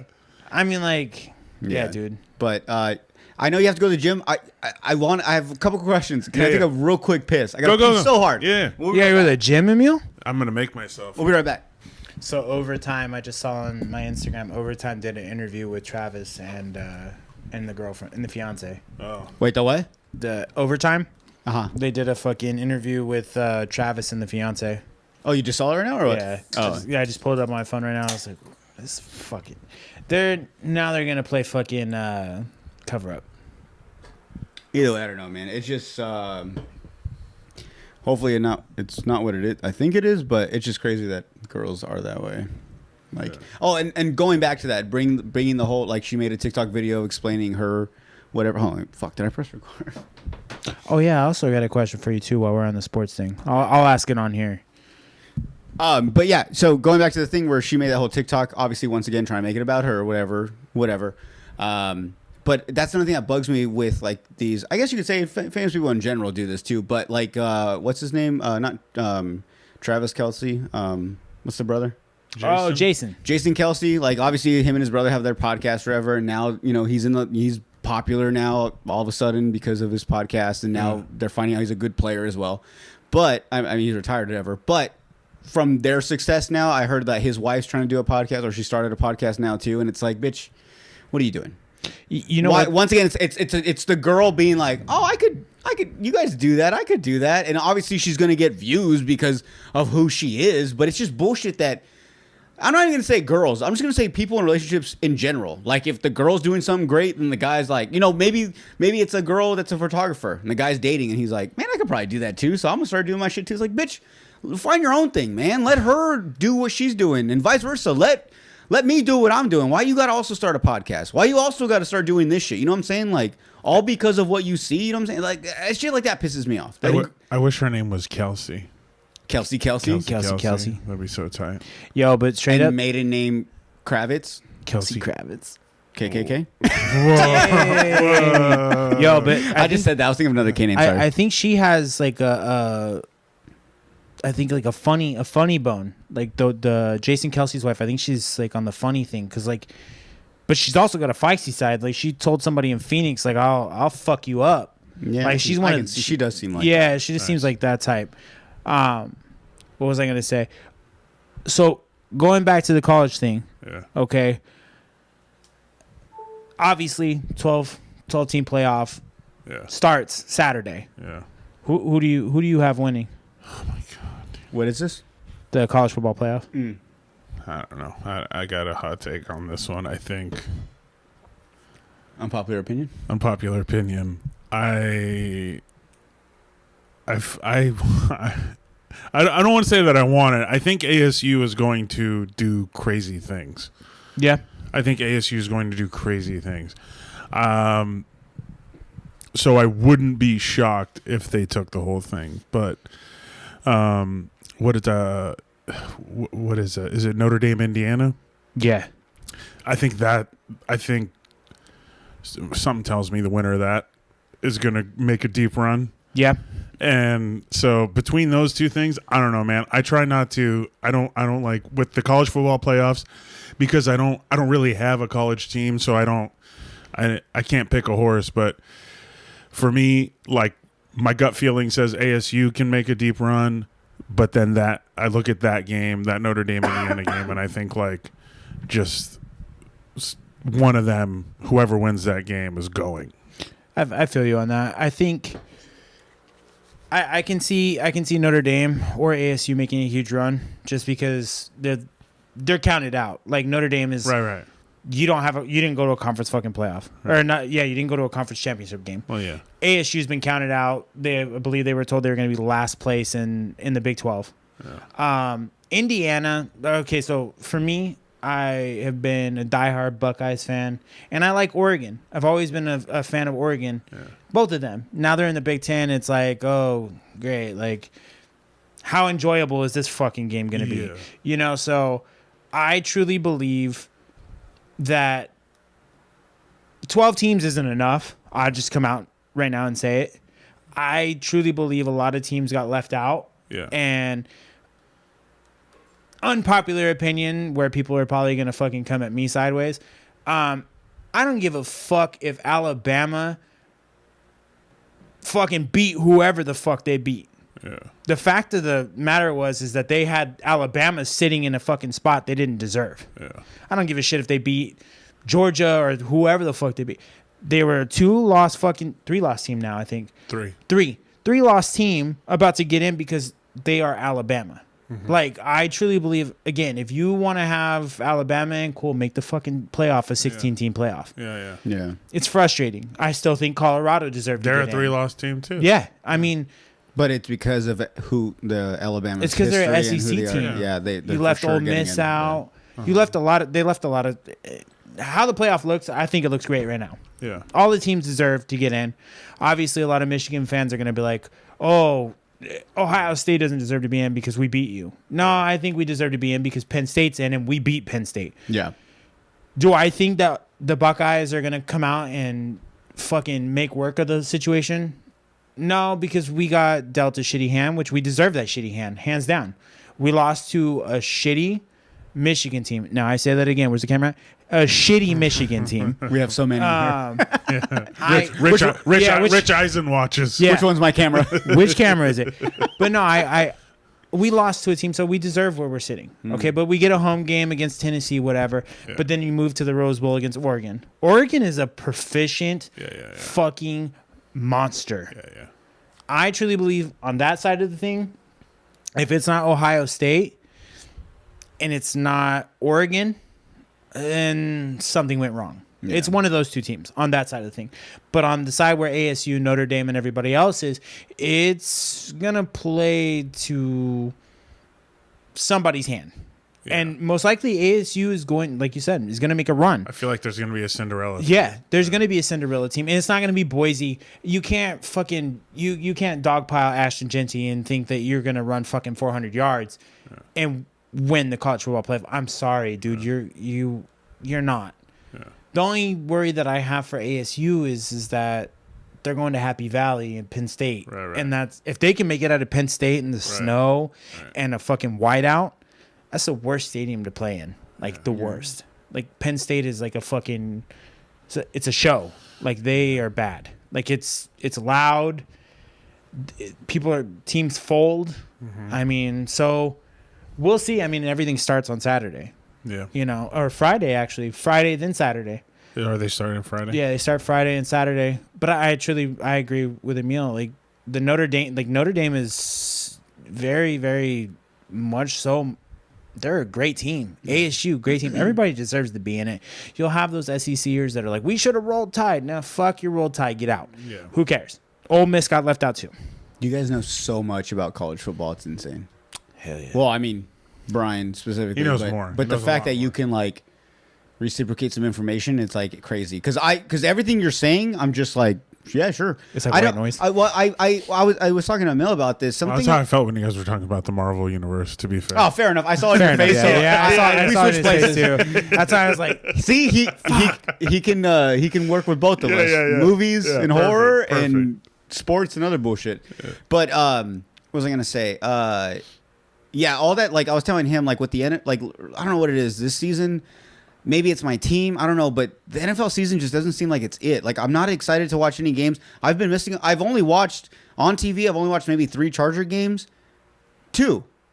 And the Kansas City one recently was because I got invited to someone's house that was also watching the game, so that was cool. But like the last game with the Bucks, we lost 30-13, I think, or some crazy shit. Yeah. I didn't even watch the game, but at the same time, when I saw the score, I was like, I guess I didn't miss anything. Just like I didn't miss anything if I wouldn't watch the Kansas City game. So I don't know if it's my team or something about NFL this year alone hasn't really kept me like interested. So that's why when it comes to the college football, there's so many conferences and so many teams, and like I have no really ties to big colleges like that. I didn't go to college. I went to a bunch of community colleges. Yeah. And so I don't have a tie to ASU, even though I was born here in Arizona, Right. Raised in California most time too. Like I don't have ties to any of those schools, so it's very hard to become part of like fans of those teams. I almost feel like even if I wanted to go to a game, like I feel like if I'm going to a high school game, like why am I here? I don't know anyone here. I didn't go to school here. You just seem like that weird creep. That's how I feel if I went to like a college game. So it's hard for me to get into these games. So when you guys talk about all this stuff, I'm like, God, that's so much. Like you're saying this team should have went with this conference and this one should have went to this playoffs. And I'm like, bro, that's so many teams. I mean, You're talking about, 12 isn't enough. There should be more. I'm like, I know in that conference, Yeah. but I'm saying like, Well, just just in there's the so playoff much alone. college. Every state has more than one fucking college. You know what I'm saying? So they all have teams, and it's so much to follow. mark my word. If this didn't plan out how they wanted it to, because this is the first year, I guarantee in 2 years we're gonna probably be sitting here going, "Yep, 16 teams was where it should be." Yep. I mean, we can't make it an NCAA men's basketball bracket. Yeah. No. But to interject on the NFL side of things, not to fast Yeah, I pace know. it. Yeah. I stopped watching Jets football games after since we got. We're just bad. We're a terrible fucking football team. It just has to be the season. Aaron all Rodgers showed up last week or this past weekend. Right. Devontae Adams finally shows up because they're able to fucking kind of have that Packer fucking rekindle. Yeah. But again, that team's about to take a shit, dude. You want to see me switch up real quick? Like, we only have 2 years on Rodgers, like, playing with us. In the first year, he went down 4 minutes into the season. And now they're getting a new regime. They're getting new coaches. They don't know if they want Aaron. Okay, well, cool. Then if you don't want Aaron Rodgers to at least have one successful season, okay, where everybody's healthy and you have the wide receivers and you have everybody who's on the same page, you can't bring in Devontae Adams week 6 and be like, oh, cool, like we're just gonna see if it works. Yeah. The chemistry has to be rebuilt. My personal opinion as a Jets fan, and this might be every Jets fan across America, give him one more fucking chance. But also, fix that offensive fucking line, man, because if you're not gonna fix the offensive line, Aaron is still going to just be fucking slaughtered all over the football field.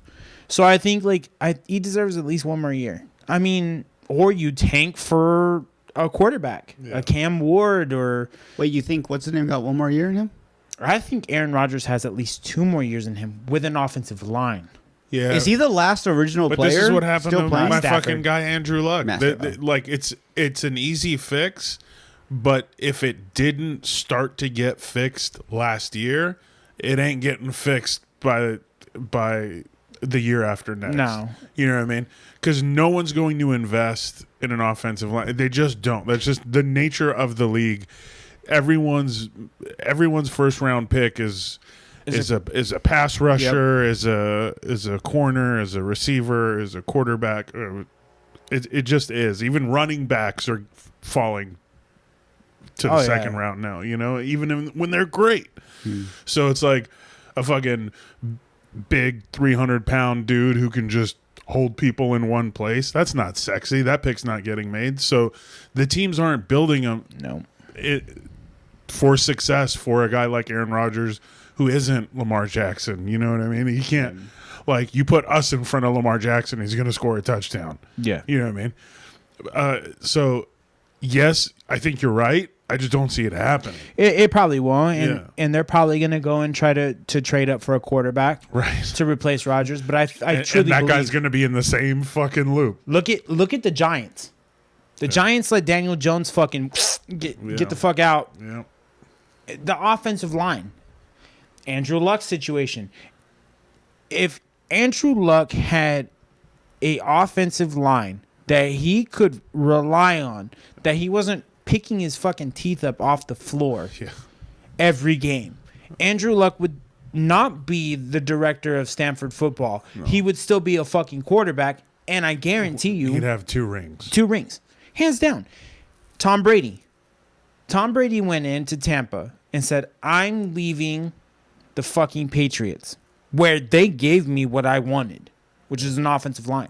Now, the first year, the year they won the Super Bowl, they had a great offensive line. Yeah. That second year, when all those dudes dipped, Tom Brady was picking his teeth off the fucking ground, hands down. Yeah. There's like highlight reels of Tom Brady getting rocked that season. Yeah. I mean, that season, Tom could have won another ring, but they're just... San Francisco's another one. Like, there's just so many teams. Like, I watched the Chargers and the Kansas City game.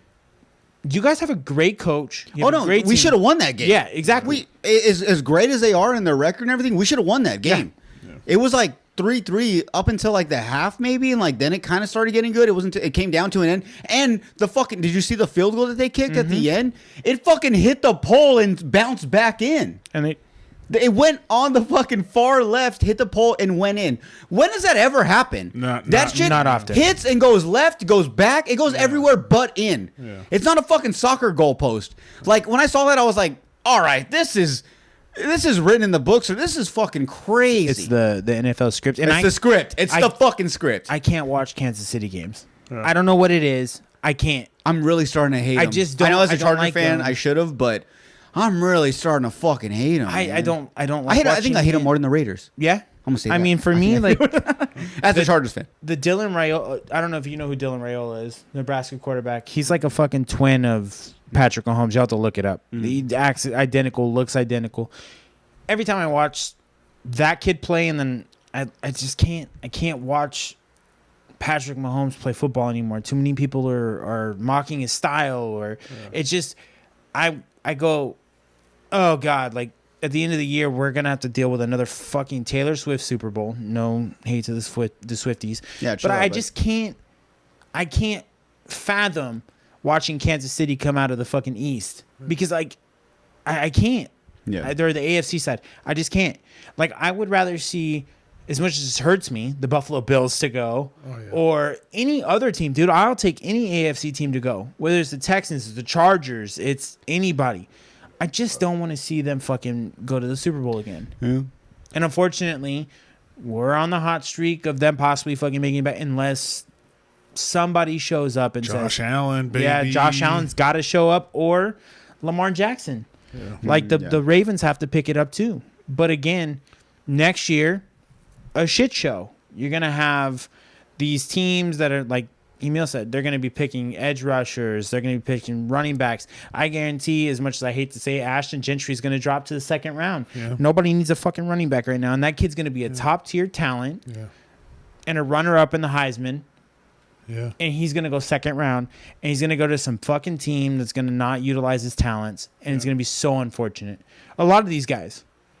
I still, Or I mean, he could do like a Josh Jake. You know what I mean? Like he could contribute. It's just he's not going to go where he deserves to go. Is the bottom line. Absolutely. So, and then the chances of him getting put on a team and not being utilized go up when you're a second rounder. I mean, dude, there's teams cutting their second rounders now, like third rounders. Like it's not. They take that big swing in the first round, and then it's whatever. I'll go pay someone, a guy who's going to get cut next week, $50 million to play that position. It's the stupidest. I think everybody's gunning for line. Like I watched a mock draft today. It was like their third iteration of a mock draft. They do like a whole show as if like they were doing a draft. Yeah.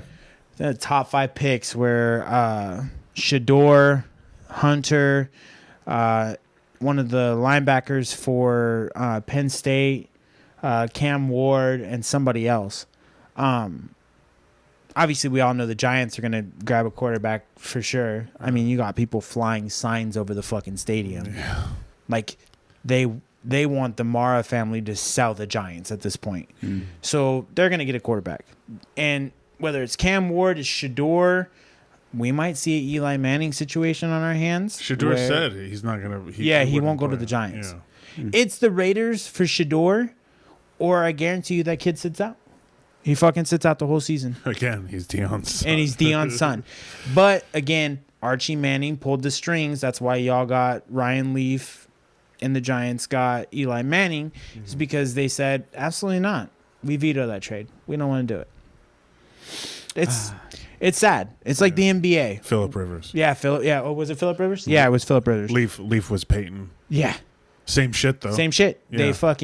They came down and said, change it, trade it, fix it. We're not going to go. He's not going there. Do you think we want our sons to get the shit beat out of them every year? No. And it's unfortunate, but again, it's like the NBA.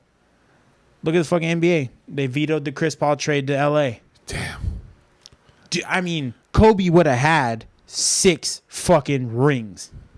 Hands down that year, if that fucking trade was not vetoed, Kobe was going for fucking 6. Yeah. Or more. Yeah. I mean, hands down, I feel like Chris Paul was the asset that we needed. But, I mean, I know that's basketball. But, again. Yeah, that I can't even get into because I know nothing about basketball. Well, if it's not LeBron or someone popping and some drama going on, I don't know nothing. I don't even. Is basketball going on right now? The league's playing? Like, the game's going on? Don't have no idea. LeBron's probably going to get traded. Yeah, I know there's like some drama. He left like LA for what happened with that? Like, I don't know. He left for a week to do something. And no one knows what happened. No one knows, but and it wasn't even, dude. If you look it up, it's not even in the news. It's hard to find like on Google. Really, if you type LeBron James, that's not the first thing that pops up. It's everything else about him coming back and all. But there's nothing about him leaving and why he left. He had a foot injury, but from my understanding, from a lot of the shit that I was reading, it's coming down to the fact that LeBron knows that the Lakers are okay now with Dalton Knecht. They have a strong team. They can go. I think he's looking at it as an insurance package to the Lakers for doing all the nice shit for him. Yeah. Because ultimately what happens here, okay, and it might happen. I don't know. But I think LeBron gets traded to the Warriors. It's probably going to be LeBron, Bronny, and something else. And they're going to get Wiggins, Kuminga, or Wiggins and a few other things, a first rounder. LeBron's done after this year. And I don't think anybody really clearly understands the nature of it. Yeah. He's done. And I don't think he's mad at the Lakers. I think solely he's looking to just help AD out in the future. Like he's in his fucking 40s. He's still balling out. I mean, they just went off the other night on Memphis and put John Morant in a fucking coffin and sent them back to Memphis. And they played great basketball. Yeah. But I truly believe that Steph Curry situation lingers in the back of Bron's mind because he knows the time is coming to an end. Yeah. And he knows if I don't get to play with Curry at least 1 year, then this is the year to do it, and I get a trade. Yeah. Oh, yeah, that's true. Last time we talked, it was when Bronny got picked up. signed to the Yeah. Lakers, and that's when we called you about that whole thing. And Bronny's outselling. he's picking up. Yeah, but he's also getting better. He's actually But now he's playing away games. Yeah, he's playing only away games, and he's playing G League games. G League. Yeah. Yeah. But do you I know heard- that his jersey is the number one selling Lakers jersey? I want to buy one. He surpassed his dad's record. What is his? Oh, do we know what does his jersey say in the back? We talked about that. James Jr. James Jr. Yep. I was hoping to say B James. But no, his late. They made $50 million. Come on, man. They missed out on that. Yeah, B James. Damn. But no, they surpassed $50 million on jersey sales. He is now the number one selling jersey, and he broke the record. He broke his dad's record. Hell yeah. I mean, everybody's gonna hate, dude. Yeah, It's like nepotism everywhere. sure. You know, oh, you're LeBron's son. I mean, it's like Devin Booker when they were playing. I can't remember if it was a preseason game or if it was a regular season game where Devin Booker's like, he's just not that good. Everyone said that. All and the players. and it's said like, that. okay, D Book. The last time I checked, you needed fucking KD and Bradley Beal to come here, and you still have not won a fucking championship game. So, really, are you gonna break the team up, or or is KD in the back on his fucking burner Twitter? Hey, Jimmy Butler, we're gonna make a trade for you. Like, that's another thing. Jimmy Butler is trying to come to Phoenix. Oh, I like that. So I mean, that'd be a nice thing, but Bradley Beal's gonna get shipped out to Miami.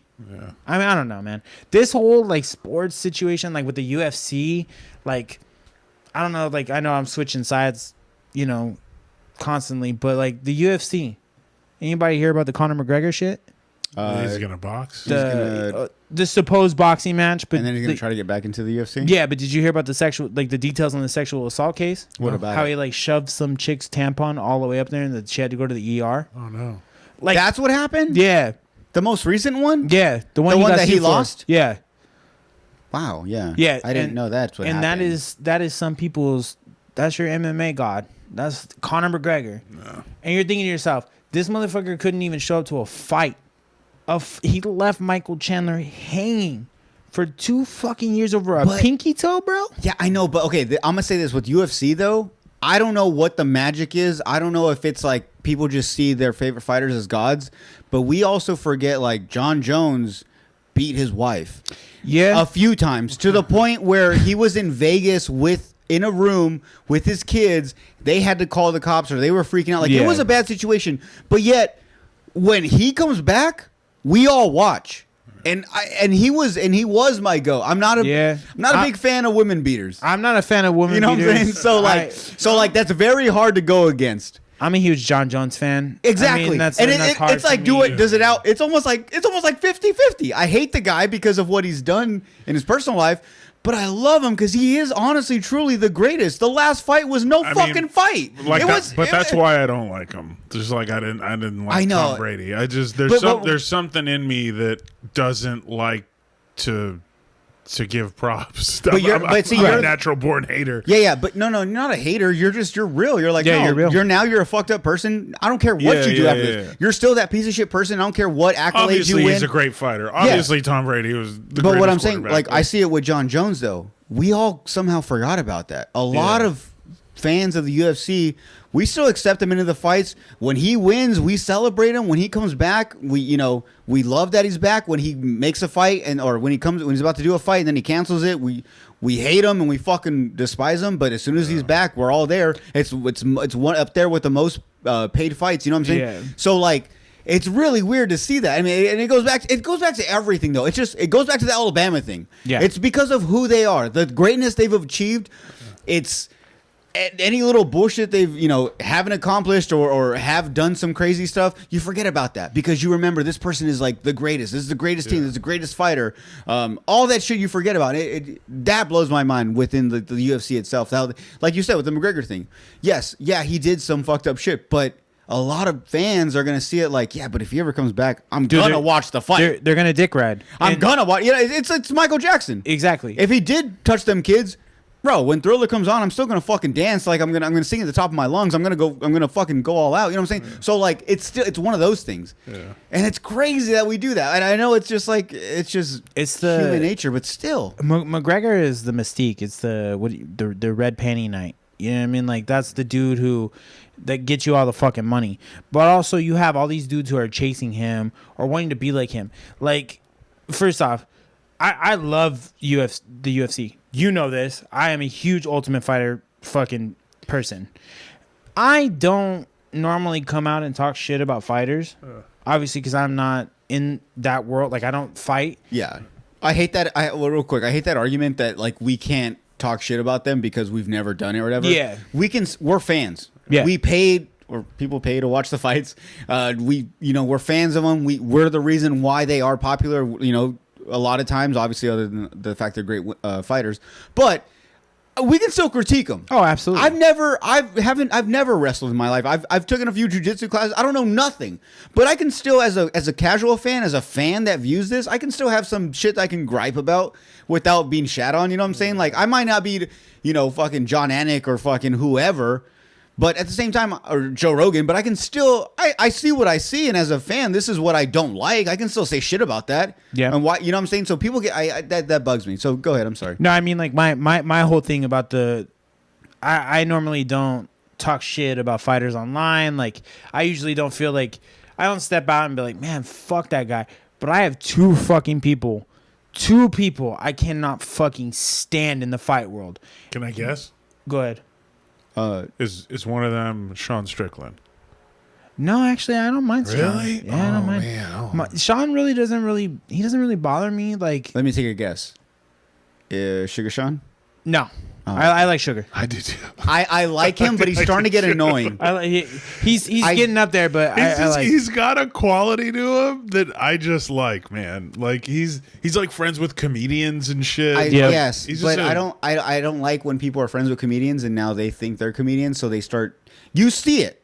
I've been seeing it a lot. Oh, yeah. With 50 Cent was on Flagrant recently, and when he talks, that's not the normal 50. No. He's trying to crack jokes. He's trying to say pedophile jokes. He's trying to fit in because he's obviously fans of Schultz, and he listens to the podcast. He knows the type of people they are, so he's trying to fit in with them. And I'm like, bro, that's not your lane. Yeah. You came here for rap. They came to talk about Kendrick. They came to talk about the Super Bowl. All that bullshit. Just stick to that. I don't like when now, I get it. You're best friends with, Shane Gillis or whatever.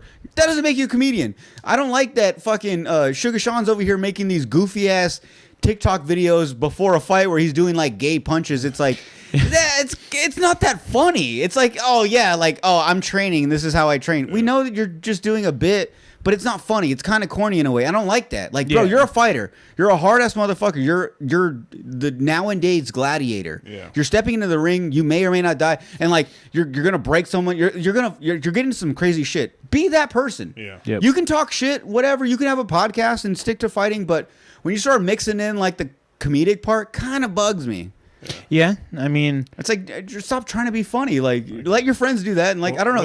Now I'm curious who they are because we were saying like these polarizing people. It's going to be like some low key under. No, No, it's gonna be they're- someone polarized. yeah, it? okay. Both of them are. Okay. You want to take one more guess? You want to take another guess? He said two, so No, I just want to know now. okay. I can't know. So the first one is Ilya Taporia.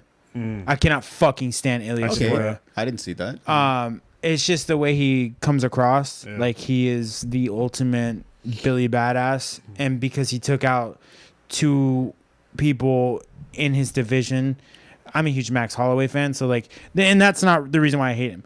He is the Spaniard version of Conor McGregor. Yeah. He is trying his best to be Conor. Same tattoos, same mystique, same Acting shit like talking. you guys are wasting my time. Yeah. And the other one is fucking Colby Covington. Like, I cannot okay, good, fucking good. Okay, Yeah, stand I agree with that Colby Covington. Yeah, how great was that? You forgot about that. Yeah, that's yes. I can't, like, my wife was like, why do you hate him so much? And I don't, he's fake. Yes. He's fake. And Yeah. nonetheless, after this, he's a fucking fraud, dude. Yeah. Like, he just puts on this front. Like, this motherfucker walked in and fought Joaquin Buckley and then wanted to be like, well, I didn't have a fucking fight camp. Yeah. Bitch, you were an interim champion, and you're sitting here telling me you didn't have a fight camp because you just felt like you were gonna walk through the kid, and the kid walked through you, and the only thing that you could say was, "Oh yeah, well, he didn't beat me. The cut did." No, dude. No, he pieced you up. Yeah, he fucking. And then you got cut. You got a fucking 10-piece, a soda, Yeah. and a fucking dessert. Yeah. And then you wouldn't let your cut man work, so you just kept rubbing the fucking shit out. He says the cut did like he rode his bike to the fight and fell. You know? Yeah. that? Like what? Like, dude, he literally undermined it. Like, he just it is what it is. Joaquin Buckley, we'll see each other again, but the cut. That didn't defeat me. The cut defeated me. He didn't. Yeah. Joaquin Buckley walked through him. Yeah. And then he had the audacity to be like, yeah, with Chael Sonnen in the room. Yeah. And I'm thinking, Chael Sonnen is arguably like a guy that I love Chelsea. he is the guy. He's a GOAT. Yeah. But you're in his corner and you allow this man at post-fight to be like, well, so much for a fight camp. Yeah. And then he goes and talks like Jorge Masvidal. Jorge pieced you up in the parking lot, bro, because you were talking shit about his family, and he wanted his get back. And then you called the cops, and then you filed a lawsuit. Yeah, that was another one. On some real pussy shit. I'm sorry. Like I cannot stand. Like I can't stand that dude. And when his fights come on, I pray that he gets knocked unconscious each time. Like I'm just like, dude, I cannot wait. And we were almost there. I agree with that one. Yeah. But outside of that, like, I thought Ian Gary was going to piss me off. But I just think Ian Gary is, I mean, obviously outside of the whole cuckold situation Drama with with his his wife. fucking wife having the Their ex-husband in the trainer, house and yeah. shit. That dude, he fought the boogeyman 2 weeks ago. Yep. In Shockrot. I think, like, Ian Gary is a humble dude, and I think he took the loss like most people wouldn't. Like, most people would be like, oh, yeah, no, I mean, I deserve that fight. It is what it is, blah, blah, blah. Yeah. Nah, dude. I mean, at the end of the day, like, you lost. You took it on the chin, and you'll get your get back later on. Yeah. But, yeah, I mean, I don't know. Like, you have so many fights to plan next year, too, where I think, like, Dana White said that he had a surprise on the horizon, and it's going to shock everybody. I think a lot of us just want John Jones and Tom Aspinall. Yes. Yes. I don't want a John Jones Alex Pereira. That's not a fight to make. Not at all. I think not next. No. If John wins, then give him the super fight with Pereira. Sure. If Pereira wants it. If he doesn't want it, then let him walk through the division of light heavyweight, beating the shit out of people consistently. Like Jamal Hill's going to get it again, which I don't know if you guys saw the footage of that. Jamal walked up on Alex at the gym and was talking shit. And then Alex threw gloves at him and said, well, let's go right now. But then Jamal was like, no, I don't want to fight. I'm not going to do that. And then gets on Twitter and just starts talking shit. And it's like, bro, you had the opportunity. No cameras. Like, you guys could have went 2 rounds. Yeah. But see, at that point, that's what I see UFC fighters. I would say that's their way of selling out in a way. Yeah. Because at that point, it's not for the fight. It's knowing that we've caused this drama. We've created this video now. We've created some buzz around this. We want to see how this fight would have ended up. And yeah, there's a lot of times that, like you said, Masvidal, Diaz, they do that shit. They're like, I don't need a fucking date. I'll meet you outside in the parking lot. And they do. They force it on them. And like, that's cool to see. And it is whatever it is, you know. Those are the real people that are like, I don't give a fuck. Like, I'll fight in front of no one or in front of thousands. I don't care.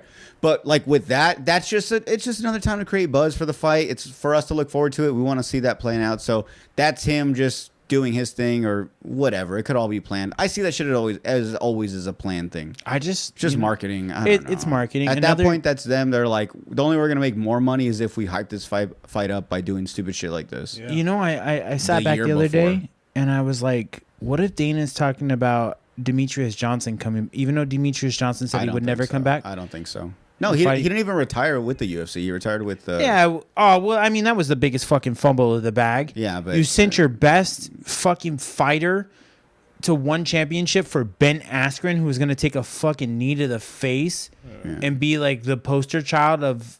He won't come back. What was it? The fastest KO in UFC history? I mean, I would welcome that. I like Demetrius Johnson. I think he would give Alex Pantoja a run for his money for sure. But again... I think it might be the McGregor fight. You think so? I think that might be McGregor with the whole thing he tweeted or messaged about if he fights Logan fucking Paul, in India or wherever the fuck this fight's gonna be. Was it Logan or Jake? It was Logan. It's Logan. Oh, okay. He doesn't want to fight Jake because Jake said he retired from YouTube boxing and wants to fight real boxers. I don't Now, even wanna bring that supposedly, guy up. I don't know. I don't give a shit about Jake. I'm done with him. It's stupid. That Mike Tyson fight, the only cool thing about that fight was Mike Tyson's Seeing ass his cheeks. butt. Yeah. Yeah, That was one of the best part. Mike Tyson's a freak, bro. You Yeah. know that shit's... And they showed it twice. Yeah. Not like it was them interviewing him in the locker rooms, and then he just happened to turn away, and they're like, "Oh shit, we caught it." They like flash back later on in like between fights from another fight, and it was him walking around and still with his ass out. It's like, oh, I guess they know what they're doing, you know. But yeah, that was like the most talked about thing. Other than that, everyone knew what was gonna happen. When I watched it, we were both like, what the, like me and my dad were like so pissed, but I was like, wait, what did we expect? Yeah. And he was like, yeah, I guess you're right. So it's like, I'm done with that. I'm done with the Jake stuff. I don't care if he fights Mayweather or if he fights fucking Canelo. I don't care at this point. Yeah. He's a nobody to me. No, yeah, even if he beats Canelo, I don't believe it's real. I'm sorry. Maybe I'm a hater, but I'm done with whatever that is. I'm on the same page. Whatever with you. he's doing. I don't believe any of these fucking fights. I don't. Were real. I never will. I'm sorry. They took the fucking fall for the bag. They make so. I would take the fall for 500,000. You know what I'm saying? Like, and I'm just saying, I know like Mike Tyson, they just get paid so much money. It's hard to believe that there's not some script or some type of you can only do some clause, something hidden in there. There's no way. I don't buy it. I'm sorry. I don't. I mean, I don't either. I've been a firm hater of his, and I will continue to be a firm hater of his. So I'm done with the Jake stuff. Yeah. Like I said, I think the big surprise might be a McGregor fight, John Jones fight. I'm thinking obviously the top of the top. I mean, no one's gonna really surprise us. I just don't see Ilya Taporia going up to lightweight because he can't make the weight cut. That's been another rumor that they've been discussing, that he might fight either Charles Oliveira or Dustin Poirier next year, and then giving away the light heavyweight belt. So then my thought process is, if you're giving the lightweight belt away, right, or you're going to put it up for grabs, Max Holloway, Volkanovski, or fucking Diego Lopez and somebody else. That should be that lightweight fight.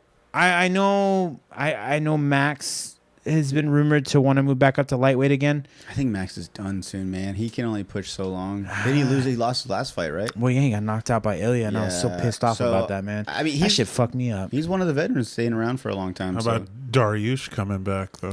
See, I like Dariush.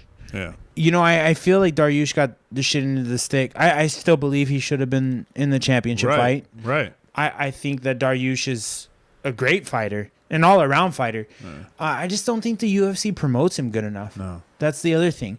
And I wonder if there's like some... I think there's beef. Yeah. I think there's beef because Dariush has been a company guy for quite some time. He's never switched up on anybody. He's taken every fight that he could possibly get, and then he gets fucked. And again, the guy who beat him was at Arum. That dude's a stud too, which I truly believe that Arum beats Makhachev. Yeah. If it's stand up, yeah, and he has good defense, Makhachev loses. Yeah. And then if Makhachev loses, Makhachev's going up. Yeah. There's just that whole thing. I just think that's going to fall into place. But Dariush is definitely, I feel like, involved in the conversation in next year as far as a championship run. I think he could do it. I think that if we're really looking at it, Dustin Poirier's on his way out. I think Michael Chandler's 2-year holdout might have shown that was too much. And then he didn't have Israel Adesanya's fighting a dude who I feel like is going. I forgot about Israel. Yeah, so Israel's got a fight next year, February. He's fighting a dude who's a stud, man. Like, he's coming in on like an 8-fight win streak, KO. Who knows how that plays out? And then I still don't know why they fucking booked Duplessis and Strickland 2. Hamzat's more deserving of that fucking championship fight than anybody at this point. Okay, like, Hamzat showed up. Hamzat's beat the shit out of everybody. I mean, look what he did to fucking Robert Whittaker's face. Yeah. You know? So, I mean, I don't know why we're not doing that. And then you just... I don't know if O'Malley's coming back next year. There's been rumors. that he's gonna come back. But again, who knows? Yeah, who knows what his Uncle there's Uncle just so much Dana's to take in. But then you're like, hey, the big fights.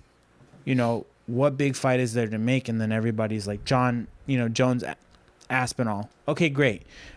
But after that, like Kayla Harrison and Juliana Pena, when is that fight going to be announced? I feel like Kayla Harrison is and will be that champion.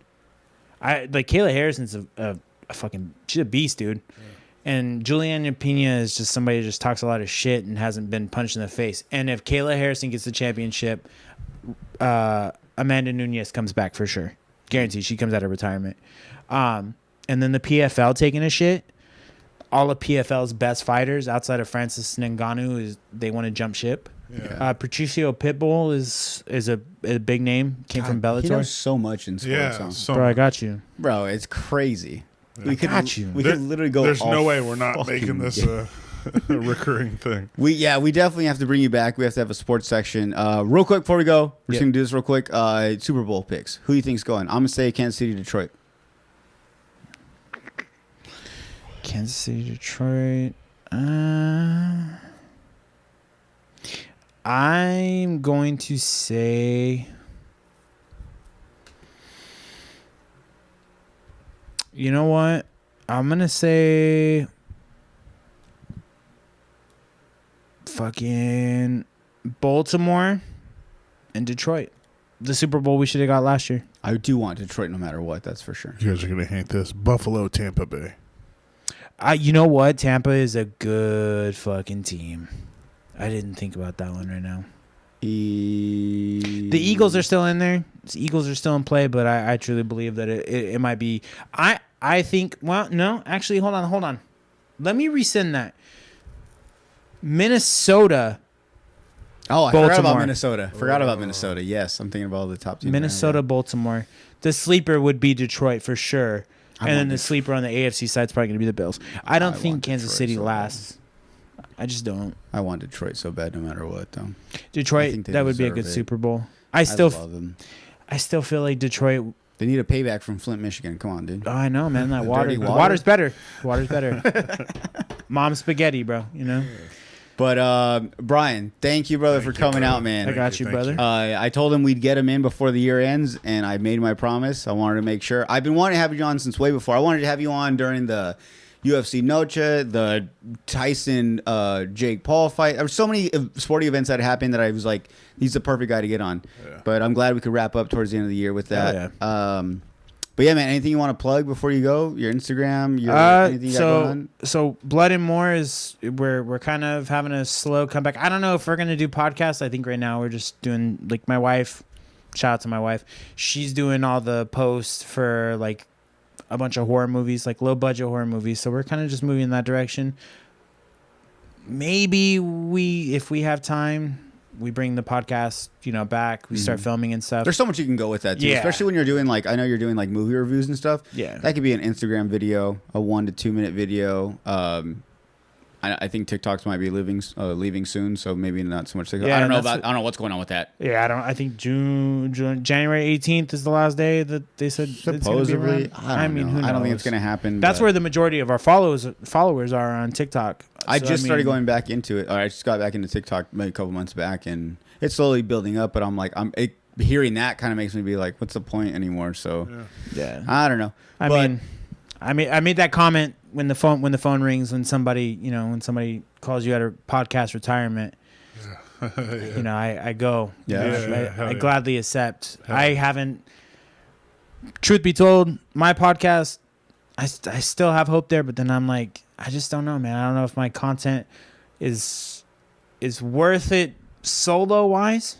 That's why I wanted to pitch that, to you earlier. Yeah. It's because I feel like if it's a group setting, I'm not trying to, make it a tripod or anything, but I'm just saying when you have a group of people, for sure, it flows. It flows. Yeah. It's way better because it's not. It's easier to be a part of. It's easier to watch and follow along. Because my solo content was just solo shit's tough, dude. Yeah. You're talking to yourself. You're getting no feedback.